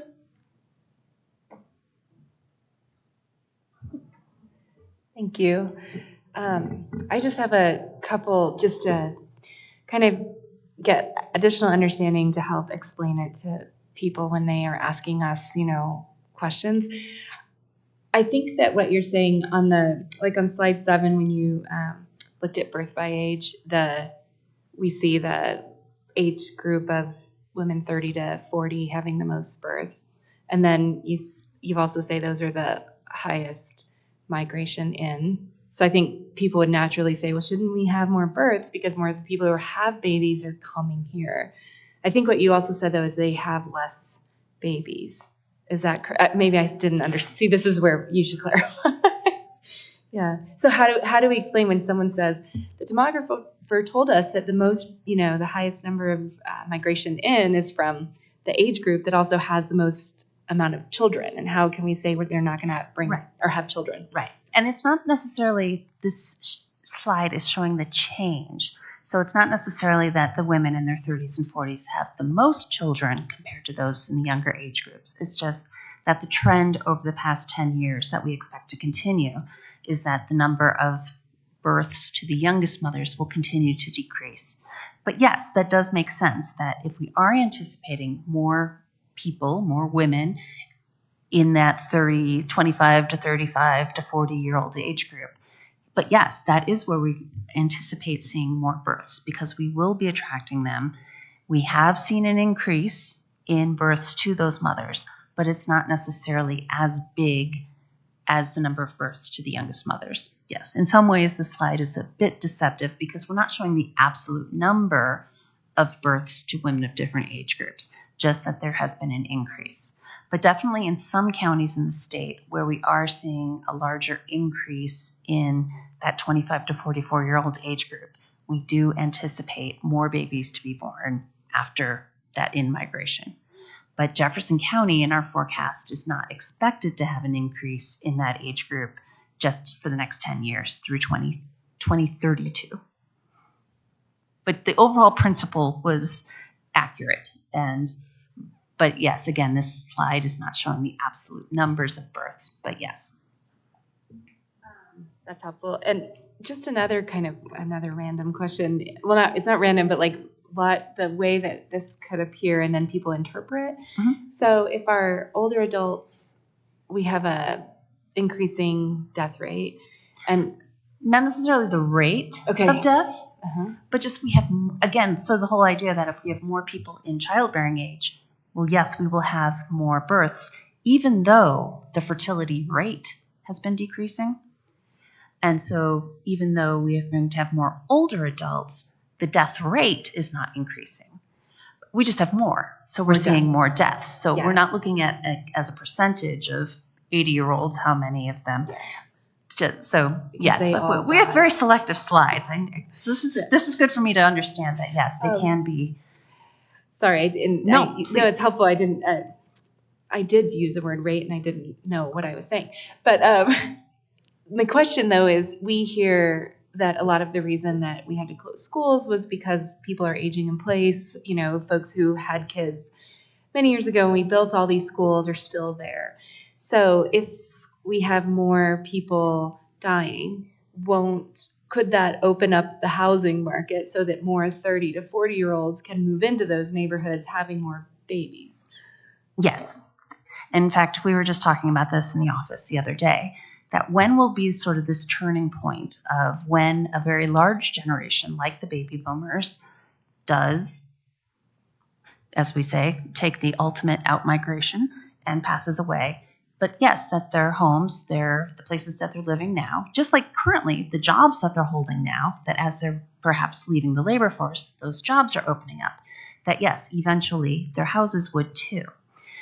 One thing I've noticed in studying housing patterns in neighborhoods is that when a new community is built, like some neighborhoods in the 90s or in the 70s, and every house is new, it's very uniform in terms of who moves in, and very, young families are all moving in hundreds because the entire neighborhood is new.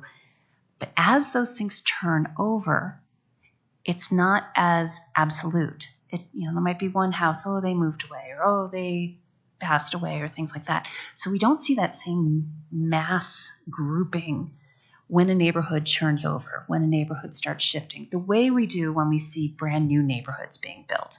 So I believe Northern Arvada has new neighborhoods, single family houses, that type of thing. And you might expect to see larger numbers of families with children there, even though there might be equal numbers of houses in the rest of the county that are turning over as the population ages. But it's never as concentrated, so it's not quite as noticeable. But yes, we do anticipate an opening up of housing markets at some point. Well, and I think that's helpful for us because we have room in our schools in those neighborhoods. And what I hear you saying is it's not like an influx of young children will come in, but it will be staggered in a way that we can manage as a school district in the capacity of the schools that we have. How I would be able to explain that, I think. I think so. Just to the point of that, we don't know when, if you had a whole neighborhood of people over the age of 65, the time in which they vacate their houses for whatever reasons could be staggered over a 20 or 30-year period. And so you're never going to see the entire street be all for sale again. That might be 1 year this, maybe 2 years later, another house, that type of thing. So it's not as noticeable, but it will happen. Director Kenworthy. Thank you. My apologies for turning my screen off. I'm developing a migraine and staring at my screen is exacerbating it. So I'm going to be on and off for the remainder of our meeting so that I can hang in here. But I wanted to say thank you for sharing your experience with us.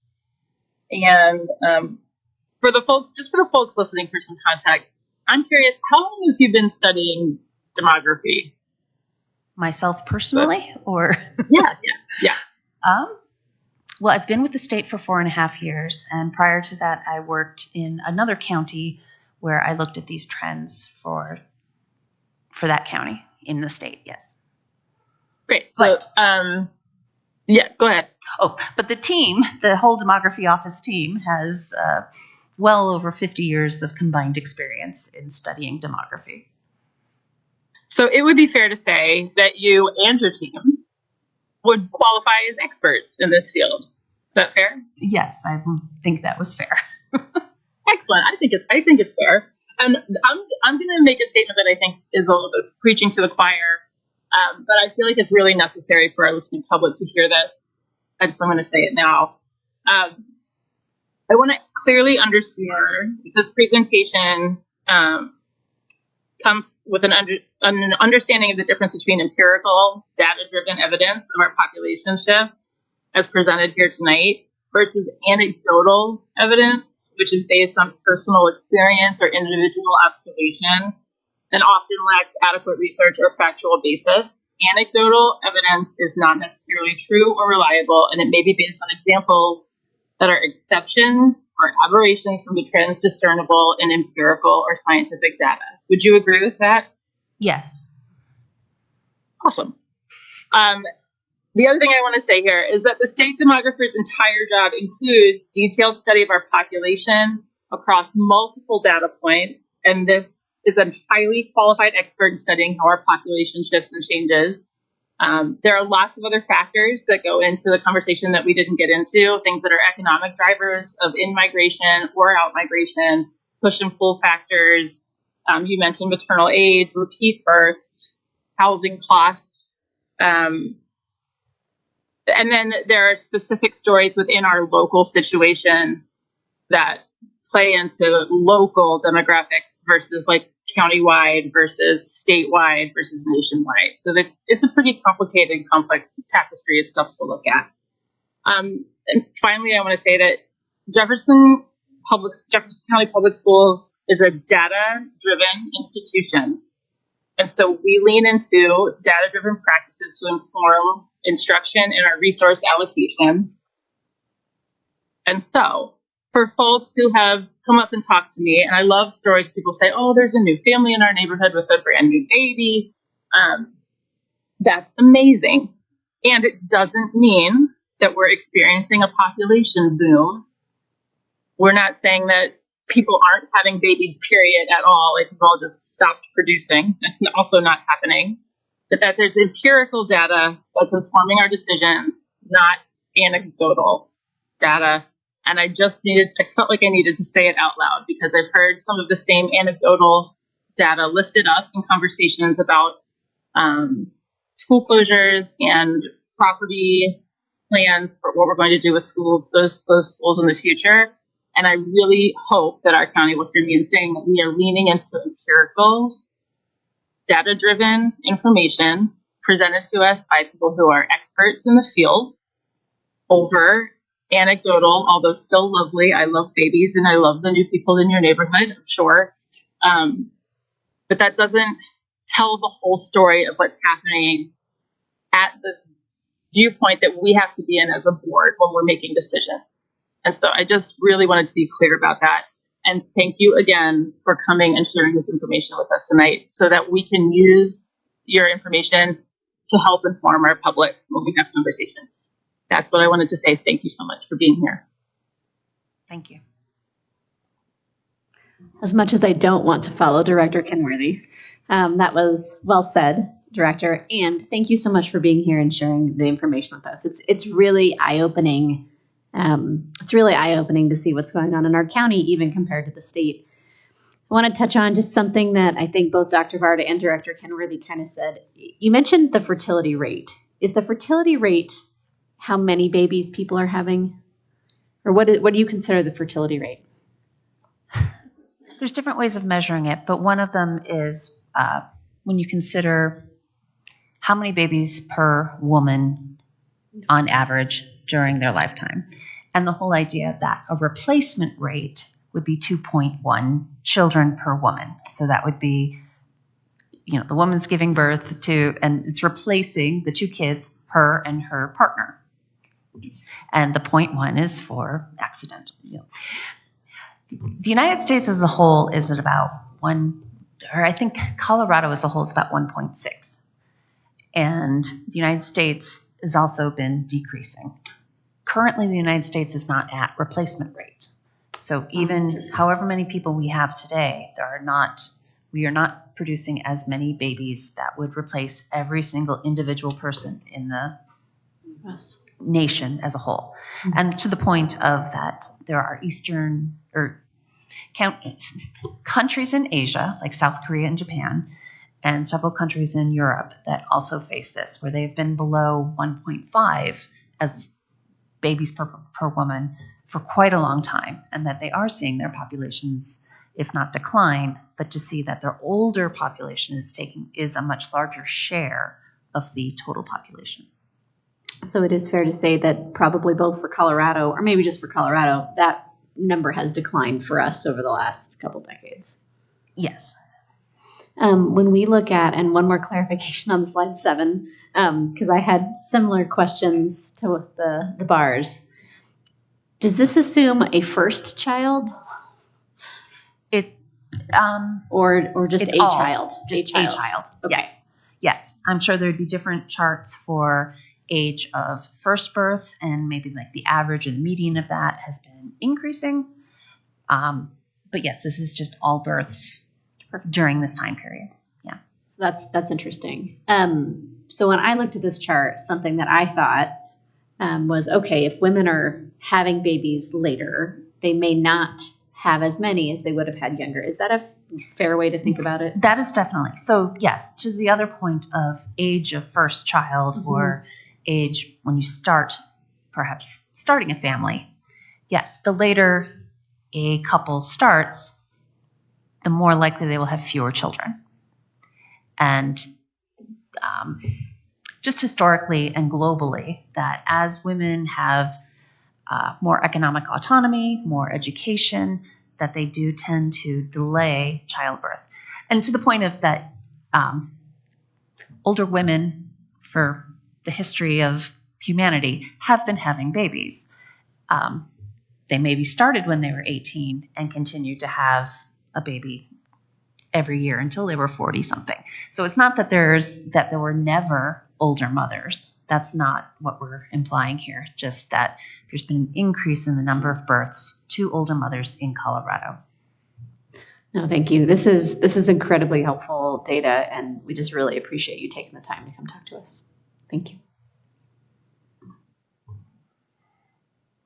I just want to thank everybody for continuing to update us on this so that we don't, again, face a situation where we have had blinders on for 10 years and suddenly we have this huge issue.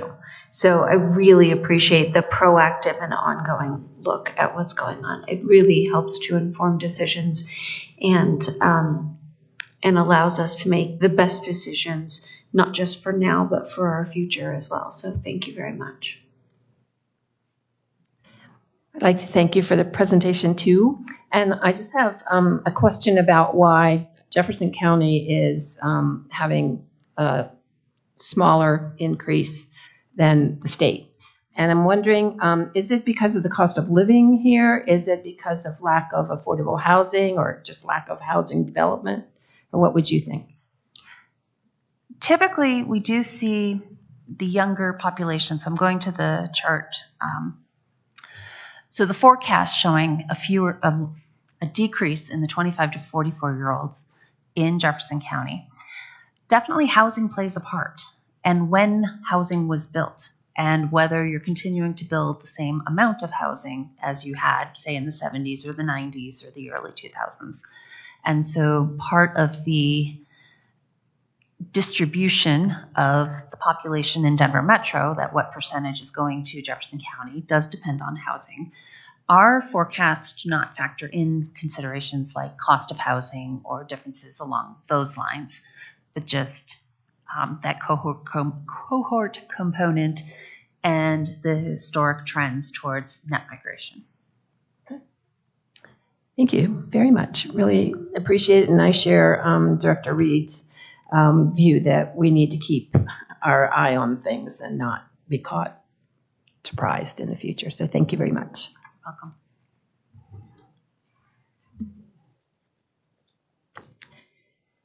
All right. Now we are going on to the consent agenda. Items 8.01 through 8.16 are presented in board docs as a proposed consent agenda. Do I have a motion regarding the approval of the consent agenda? Before I ask for the motion, I just want to say that we did get an overview of these items in our study session last week. So we have had a chance to be prepared to vote on them tonight. But do I have a motion regarding the approval of the consent agenda? I move to approve items 8.01 through 8.16 on the consent agenda as published in board docs. Is there a second? Second. Any comments? Yes, Director Applegate. Thank you, President Parker. I just want to comment on item 816, which is the board's resolution in opposition of Amendment 80. And as we take this vote, I just want to share that, I've really looked into this and thought a lot about it. And while we have choice in our state, and I believe that is really great for parents, this vote to me comes down to resources and the impact on resources for our district and our ability to provide support for our kids in public schools. And as Mr. Liu mentioned earlier, 91% of our students in the county are in a district school, and we have to be able to provide them with the greatest education possible. you. Thank you. Any other comments? Director Kenworthy? Thank you, Director Applegate and President Parker. I want to follow that with just saying that when we study or discuss issues as a board, our constituents listen to what we say and also what is not said. So I can hear my feedback, so this is why I'm talking a little weird. I want to be clear that I support school choice as it's already established in Colorado law. Families and students deserve opportunities to pursue educational experiences that align with their unique needs and interests. Public education funds are public tax dollars and should be spent on students attending publicly funded schools, which already includes neighborhood schools, option schools, and charter schools authorized to operate in our county. I fervently believe that public education funds should not be used to fund, subsidize, or support private schools. Private schools are funded by private dollars, and I'm committed to maintaining that practice while also maintaining robust school choice as currently practiced in our state and our county. Just to be clear, the word that I take, that I just struggle with is the idea that we would be funding private schools in addition to the public schools that we are already tasked with funding through Amendment 80, and that's why I'll be voting no, both on my personal ballot and also in support of our resolution against Amendment 80 tonight. Thank you. Okay, any other comments? No? Roll call, please, Ms. Zavada. Ms. Applegate? Yes. Ms. Kenworthy? Yes. Ms. Parker? Yes. Ms. Reed? Yes. Dr. Varda? Yes. The consent agenda is approved. And that brings us to our leadership reports. And we'll start out with a report from the superintendent. Thank you, President Parker. Board of Education, I'm going to do something a little bit different tonight and share my report in 4 categories that are aligned to our strategic plan priorities. Our learners, our future. Our people, our strength. Our operations, our foundation. Our communities, our legacy. So let's start with our learners, our future. I want to take the opportunity to thank our tremendous school leaders tonight, many of whom were here tonight. Thank you to our board for recognizing their incredible work as they serve our learners, our future. We also recognize these leaders and accomplishments of their schools at our executive leadership meeting earlier this month. And October is National Principals Month. So I want to acknowledge that for most of our stakeholders in Jeffco, our principals are the people they connect with most often. While many people may not know my name or the names of all of you on our board, they know our principals by name. And they know that their principal is the one who's there on a daily basis taking care of their children. That's why it is so essential to me that our school leaders are part of my leadership team and that they have influence and input into what we're doing as a district and how we do it. Thank you to our incredible Jeffco school principals. For our people, our strength, I want to shout out to teachers who serve on the leadership teams of the schools that I've recently had my superintendent visits. Those schools include Oberon, Slater, Rose Stein, and Westgate. I normally go in and visit classrooms, talk to the principal, and then there's a portion that's carved out for me to meet with teachers who serve on the academic leadership team. Some schools call it the instructional leadership team. And it's been a really meaningful way for me to talk to teachers about how the work that we're leading as a district with systemic curriculum, professional learning, data-driven instruction is impacting their work, what's working, what's not working. And I've appreciated these teachers taking time out of their day to be honest and upfront with me about the things we're doing that are helpful and the things that we can do better. So thank you to those teachers at those schools. In addition, I just want to highlight that, and I put this in my community update. When I was at Slater, I also was able to had the pleasure of visiting and watching Mr. West deliver clear instructional expectations and skillfully engage his class in the world of music. And I had the opportunity to borrow a violin and learn open string notes from Mr. West alongside students. I told them all I was pretty nervous, but that it was okay to be nervous when we're trying new things, and that nervous just means it's the courage building up inside you to do something new. And the kids really liked that. So that was really fun. And I think the kids felt like they were really cool because they were much better than me. much better than me. Let's talk about our operations, our foundation. In August, you heard a presentation on Jeffco Horizon, which is Jeffco's new ERP replacement project. Over the next 3 years, this project will move the district to a modern enterprise system that will automate and manage core business processes across finance, budgeting, and payroll, inventory, and all things HR. In recognition of our operations, our foundation, I want to recognize the 62 subject matter experts representing 23 different areas of our central services teams who provided 200 pieces of feedback on 7 vendor bids and got us further along in our path to choosing a vendor for this important work. This was a huge investment of time, and I am so grateful to our scoring team and the subject matter experts whose efforts are critical to strengthening our operations. And finally, in the category of our communities, our legacy, I've had some truly inspiring connections over the past month, including opportunity with several of you and the moms from the Jefferson articulation area. They are steadfast in their commitment to healthy meals for their children. I had the opportunity to taste some of those meals myself with U.S. Representative Brittany Pedersen this week, who served the 7th District of Colorado. Thank you to Representative Pedersen for coming to our schools. I also attended the annual RSA Get It Done breakfast this morning with President Parker. This was a wonderful annual event, and it's centered on community connection and support of students who really need wraparound services. Our municipal partners in Arvada, Wheat Ridge, and Edgewater, as well as the area service organizations, came together in support of students navigating adversity in our community. We heard from 2 students today who were awarded scholarships to Red Rocks Community College, and it put them on a path in pursuit of their biggest dreams. So this is really a great example of our communities, our legacy in action. So really had a wonderful month, and thank you very much for those of you who've been able to join me in some of the work along the way this last month, and thank you for allowing me to provide my update. Thank you. Anyone else want to start? Dr. Reed. All right. It's been busy, and busy in a great way because I've spent a lot of that time in schools. Over the last month, I have been to Belmar, Creighton, Fletcher Miller, Denison, Lumberg, Edgewater, Jefferson Junior Senior, Welchester, Kiffin, Shelton, and Bell. So I got in a lot of schools.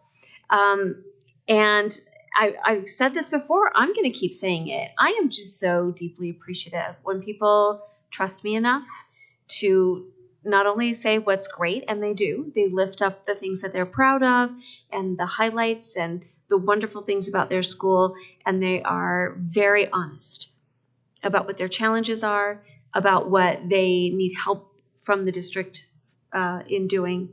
And I just feel like that's not always easy to do.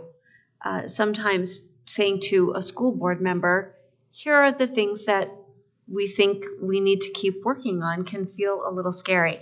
So whenever somebody trusts me enough to tell me that is an honor to have someone be so honest with you. And I truly, deeply appreciate it. So my hope is that people will continue to do that. Our Equity Accountability Committee has been busy. We've had 2 meetings since the last time the board met, and we are starting to actually break into work groups and come up with real solutions to some of the issues that we are facing as a district as we look at what our teachers are hoping for from us and have made clear in the teacher's contract, and also in what our students need to be successful and to see teachers who reflect them in the classroom. So I really appreciate their work. another wonderful meeting with the Green Mountain community folks, and my hope is that they are watching tonight or that they will at least be catching up over the next week. They were very, very interested in the state demographer being here. So we were just talking about demography in general because, you know, what's going to be happening with the schools. We've had one school close, we've got new developments going in, and they were asking me what was going on. And I said, if you want to know what's going on, watch tomorrow night's meeting and or Thursday night's meeting, because I met with them on Monday, and they were very, very interested. And I did also want to highlight that lunch at Edgewater. It was so much fun. And not only was the food delicious, which it genuinely was, I really enjoyed it. It was so fun to sit and just chat with the kids while we ate and find out what they love, which is apparently macaroni and cheese. And to have them look at all of us and say, "Are you guys on a field trip?" And I was like, you know what? We kind of are. It was a fun learning experience, and our kids are engaging and fun. And I did it on my lunch hour during work. It was a great little break in the lunch day. It made the rest of my day so much better. So, been a good month. Go ahead. I just want to say that it has been busy. I've not visited nearly the schools that Director Reed has, but I'm excited that you have gotten to all those. There's some great ones in there. I'm really proud of the schools recognized tonight. It's always great perspective for why we do this work and the work that is happening in our district. And I just want to lift up all of the hours that were put into making those growth numbers happen. And it's emotional to see it and see the people that you know that have taught your kids over the years. So that was really special. Another thing that was really special was the ribbon cutting at Fletcher Miller. President Parker and I got to go to that, and I don't know that there was a dry eye in the audience there that day. So those teachers, I had multiple teachers say, I never thought the day would come, and they were all very appreciative, and it was really, really special. And we're going to have a big old party when that school's done. I also wanted to lift up that I was actually stopped in Costco, and someone was like, "You look familiar." And that's usually my key to run, like walk very fast the other direction. And they said, "Please tell the board we appreciate the work that's happening." And it was just, I was like, oh, it was very nice. So I wanted to share that with you all, because that was not just me, that was everyone here. But I thought that was really nice. And then, so I'm going through my list. I also had the real pleasure of attending a community meeting with some of our families in Arvada and Engage Arvada, and it was just really powerful. And I just want to lift up and appreciate for the community members that do speak out and tell us, how they're feeling and what they're doing. And so that's something that means a lot to me, that they were vulnerable with us and shared their concerns, and that we as the district were there to hear it. And I want to wrap up. My senior came home and told me that his English teacher, Mr. Brown, says hi. So I want to say hi to Mr. Brown. I don't know that you're watching, but thank you for teaching my kid. Dr. Varda? Okay. Well, I don't think anyone's mentioned yet, and I think we did this after our last board meeting. We met with the Lakewood City Council to just talk about the property disposition interests and other kind of shared thinking we have between us and the council. I was able to see the new structure at Pomona High School with the 6-7 having its own wing.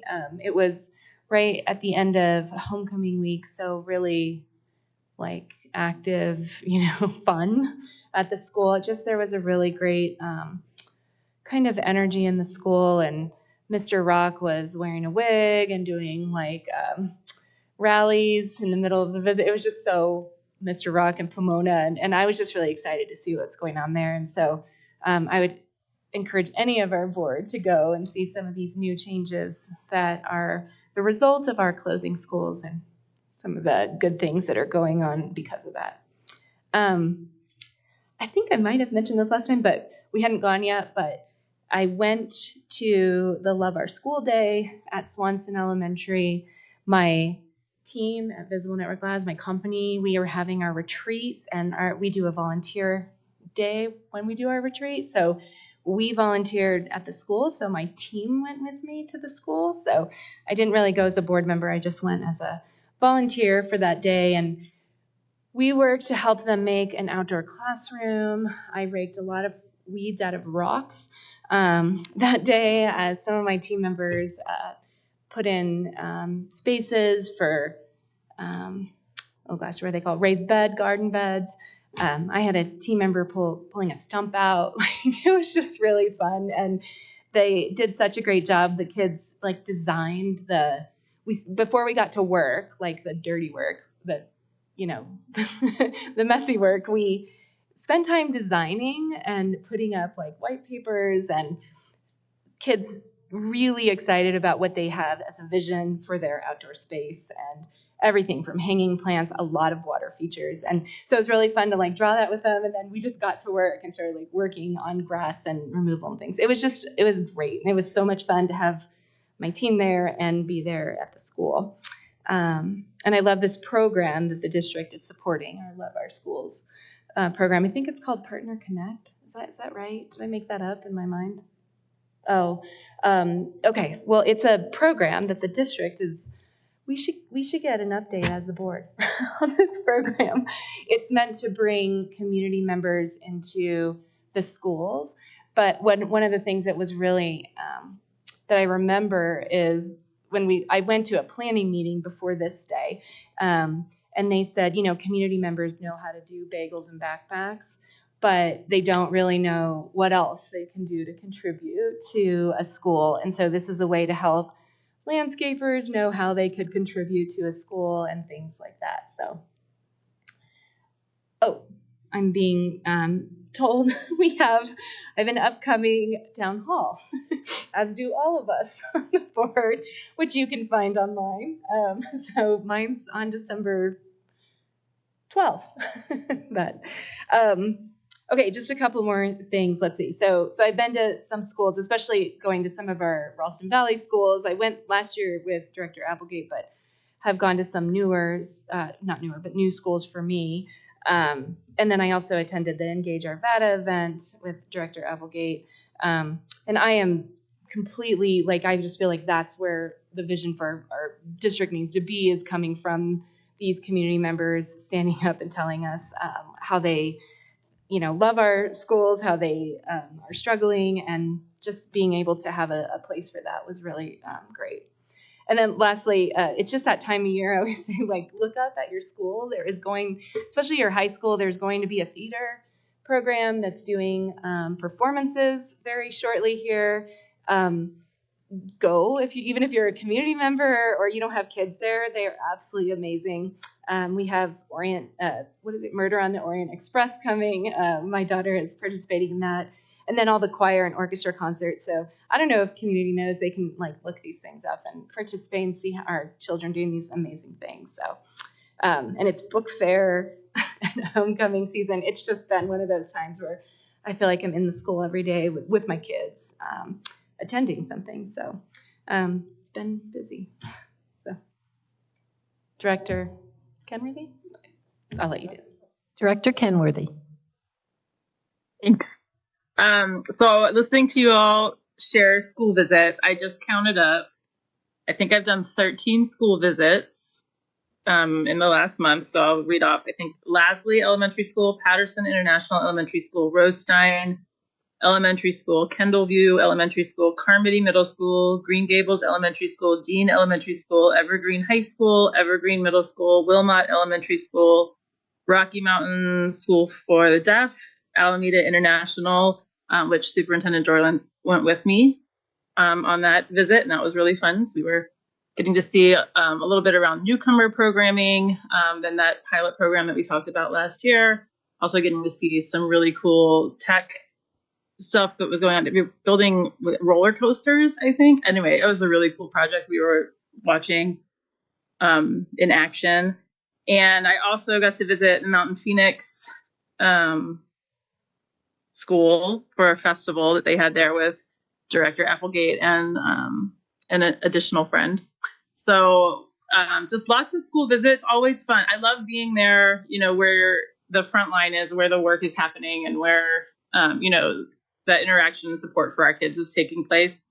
Overall, I've had good conversations about CTE. I've had good conversations about buildings and facilities and how those are being used. And also just hearing on repeat how the school year has started off so well.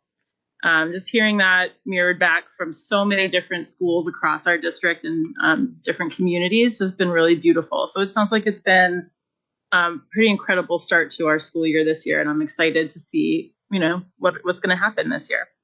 I also was going to mention the Lakewood City Council luncheon. I hope we get to do more of those types of meetings with some of our other municipality partners, especially around our school dispositioning process, because I think it helps both relationship and clarity around what our shared goals are, so that we're working together with our community partners. I also got to attend the Great Education Luncheon, which was fantastic. And I ended up sitting at a table with a parent from one of our schools who was asking me questions about schools in my articulation area. And I thought that was just the most fun thing ever. I got to judge the Carmody chili cook-off. I ate 19 different kinds of chili, along with the Bear Creek High School principal, Vihil, and Chief of Schools, Dave Weiss. We got to sit all three of us together at a table and sample chili, lots of different kinds. It was delicious, not too spicy. I was afraid, but I survived and it was okay. Let's see. The DAC has got lots of discussion going on right now around purpose and meaningful engagement. And I'm looking forward to how those conversations will continue. I did get to go to Edgewater and eat a taco as part of their pilot program last week, and it was delicious. And I was really grateful for the kind humans that let me sit and eat lunch with them and tell me about their favorite school lunches, and also ask me a million questions about my favorite color and why my hair is purple and all kinds of other things too. So really inquisitive and incredibly welcoming community there at Lombard. Overall, I want to just express my gratitude to staff, both at district level and in the school buildings, for their energy and enthusiasm. I recognize that when any of us go to visit schools, it can be a disruption to what happens during the day. We're poking our heads in the classrooms and kids are turning around, right in the middle of instruction, and then turning right back around and going back to what they're doing. It's pretty awesome that they're used to having adults come into their school. The adults that I get to talk to are incredibly enthusiastic about the good things that are happening in their building, and excited that we're there and that we care and we want to see what's going on and that they have access to us in that way. I want to echo what Director Applegate said about gratitude from community members. I've gotten a couple of messages from folks who have been engaged in different ways, either on accountability committees or within their schools at school accountability committee level stuff. And just hearing a lot of gratitude for the work that the board is doing. And so I wanted to share that with everybody here, that folks don't typically show up at public comment to express their gratitude, although it has happened. Doesn't happen often, but there is gratitude, and I want to make sure that we're hearing that. And then I also heard gratitude from school staff to the board and the district staff for calendar adjustments that allowed for the planning of a PD day after Halloween. Folks are very grateful for that. I attended one school PTA meeting and there were cheers. There's cheering for all of us when that was mentioned. From staff, let me be really specific. There's from staff gratitude. Some parents in the room were like, why? But staff were very grateful. I'll also say I'm looking forward to hosting a town hall at Bear Creek High School on November 11th. And also to let folks know that I'm in Massachusetts right now, visiting with family and having a little bit of downtime. Being on the school board really is, at least at the very minimum, a part-time job, somewhere part-time, so onward from that. And it is a lot of time, and I think it's important for our school board members to show balance. So I'm also really grateful to Drew and to Jennifer and the other folks who've made it possible for me to participate virtually in this way and also be present with my family. I think one thing the pandemic has gifted me with is the ability to be in two places at once, thanks to virtual meetings. So looking forward to seeing you all next month, and thanks for allowing me to participate in this way tonight. Thank you, and I know it's later for you than it is for us, so. Okay, I will end things here. I was going through my calendar, and I had to check that I really actually went to places I was scheduled to because I couldn't remember them, but I did. I have been continuing my school visits as well, and I was happy to go visit some of the new schools for me. Schaefer and the Bradfords were new for me this year. And also, a lot of my school visits had new principals. So at Schaefer, Ben Kellerman was a new principal there. At Mortensen, Kent Hurl is new. And then for me, the Bradfords, Ryan Fletcher and Cara Taft were new. Then I went to see some familiar schools: Powderhorn, Summit Ridge, West Ridge, and Blue Heron. The school visits are really fun, especially when you get to go for the second and third time. I also attended the Lakewood City Council lunch. I also had a chance to meet with Mr. Polero and with Carla Hankins to talk about the fun things, the exciting things that they have in the pipeline coming up for special ed support, and especially for families of special ed. I also attended the first meeting of the TD PAC, the Technology and Data Privacy Advisory Committee. It was amazing. It was wonderful. Those people are so motivated and they want to get in and help the school. And you can imagine there's a lot of discussion about AI. And as a little side thing, one of the schools I was visiting, the elementary school, it was Powderhorn, and I went into one of their computer classes. And they were all looking at their screen, and they had a big AI there. And I'm thinking, oh my gosh, we're already teaching AI in elementary school? It was Adobe Illustrator. But we'll get there. Also, I had a chance to talk with, get an update from Dr. Kim with Director Reed about the lottery system, the wait list and so forth. And we did have somebody speak to that issue tonight. So it is something that I'm interested in, and seeing how going forward we could make some changes or address some of the concerns that are brought up. Also went to the Patterson Pinwheels for Peace, which was fun, and the Great Ed Luncheon. And I also participated in two activities for the Colorado State Accountability or adequacy studies that are going on that will be reported back to the legislature. So one of them was the AIR Town Hall, and they are doing an evaluation on outcomes-based evaluation. And then I participated in evidence-based professional judgment panel from another group. So they were approaching the adequacy study from a different perspective. I had a chance to meet with Mr. Gatlin and the new transportation director, Nathan Reimer, not sure which way Reimer. And I'll just add that yesterday, Mr. Gatlin and I did another one of our fun bus rides around. It was early in the morning, and we could see the sun come up down south there.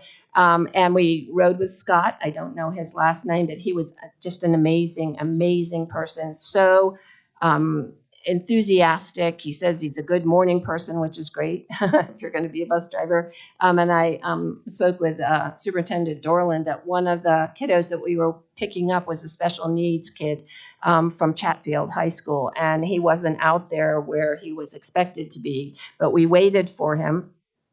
And eventually his garage door opened and his mom brought him out. He was not moving too fast, wasn't real excited to get on the bus, but Scott, he was there to greet him, said, hey, buddy, I have days like that too. It's okay. We'll get through it. I mean, the bus drivers are just amazing. What a wonderful start to our days. I also got to go to the Fletcher Miller groundbreaking. And I've also been participating in something from Kaplan and Ernest, the President's Leadership Caucuses. So I get to meet with other school board presidents monthly to talk about issues that we have in common. I went to the audit committee meeting. Director Kentworthy, I know, was at the 10th grade Career Expo this year too at Gold Crown, yep, which is amazing. It's the second year I've been to it, and it's growing and growing. Many more students showing up. I think it's wonderful. It's really going to fit in with High School Reimagined. I also had a student town hall meeting at Dakota Ridge High School. Wow, I think there were about 60 kids that were there. They've really beefed up their student leadership. So the sophomore, juniors, and seniors have a real robust leadership group, and they're now working with the other grades too. So that was exciting. And I do have a regular scheduled town hall coming up, but I don't remember when it is. I tend to look like a day in advance. So mine's going to be Tuesday, November 12th at Conifer High School. Looking forward to that. And let's see. Oh, and then I did go to the Brittany Pedersen's Edgewater event, which was nice. Most of us got to go there. And I went to the breakfast this morning, the RC breakfast. So anyway, full month, lots of fun. And I'm heading off tonight with Jennifer Zavada. We're going to get in the car and drive down to Pueblo for the CASB fall meeting. So I am happy to adjourn this meeting at a normal time, at least for those of us who are here in Colorado. So with that, this meeting is adjourned. And our next meeting is a combined special session and executive session of the board. It's scheduled for 10 a.m. on October 25th at the Ed Center. All right, good night, everybody.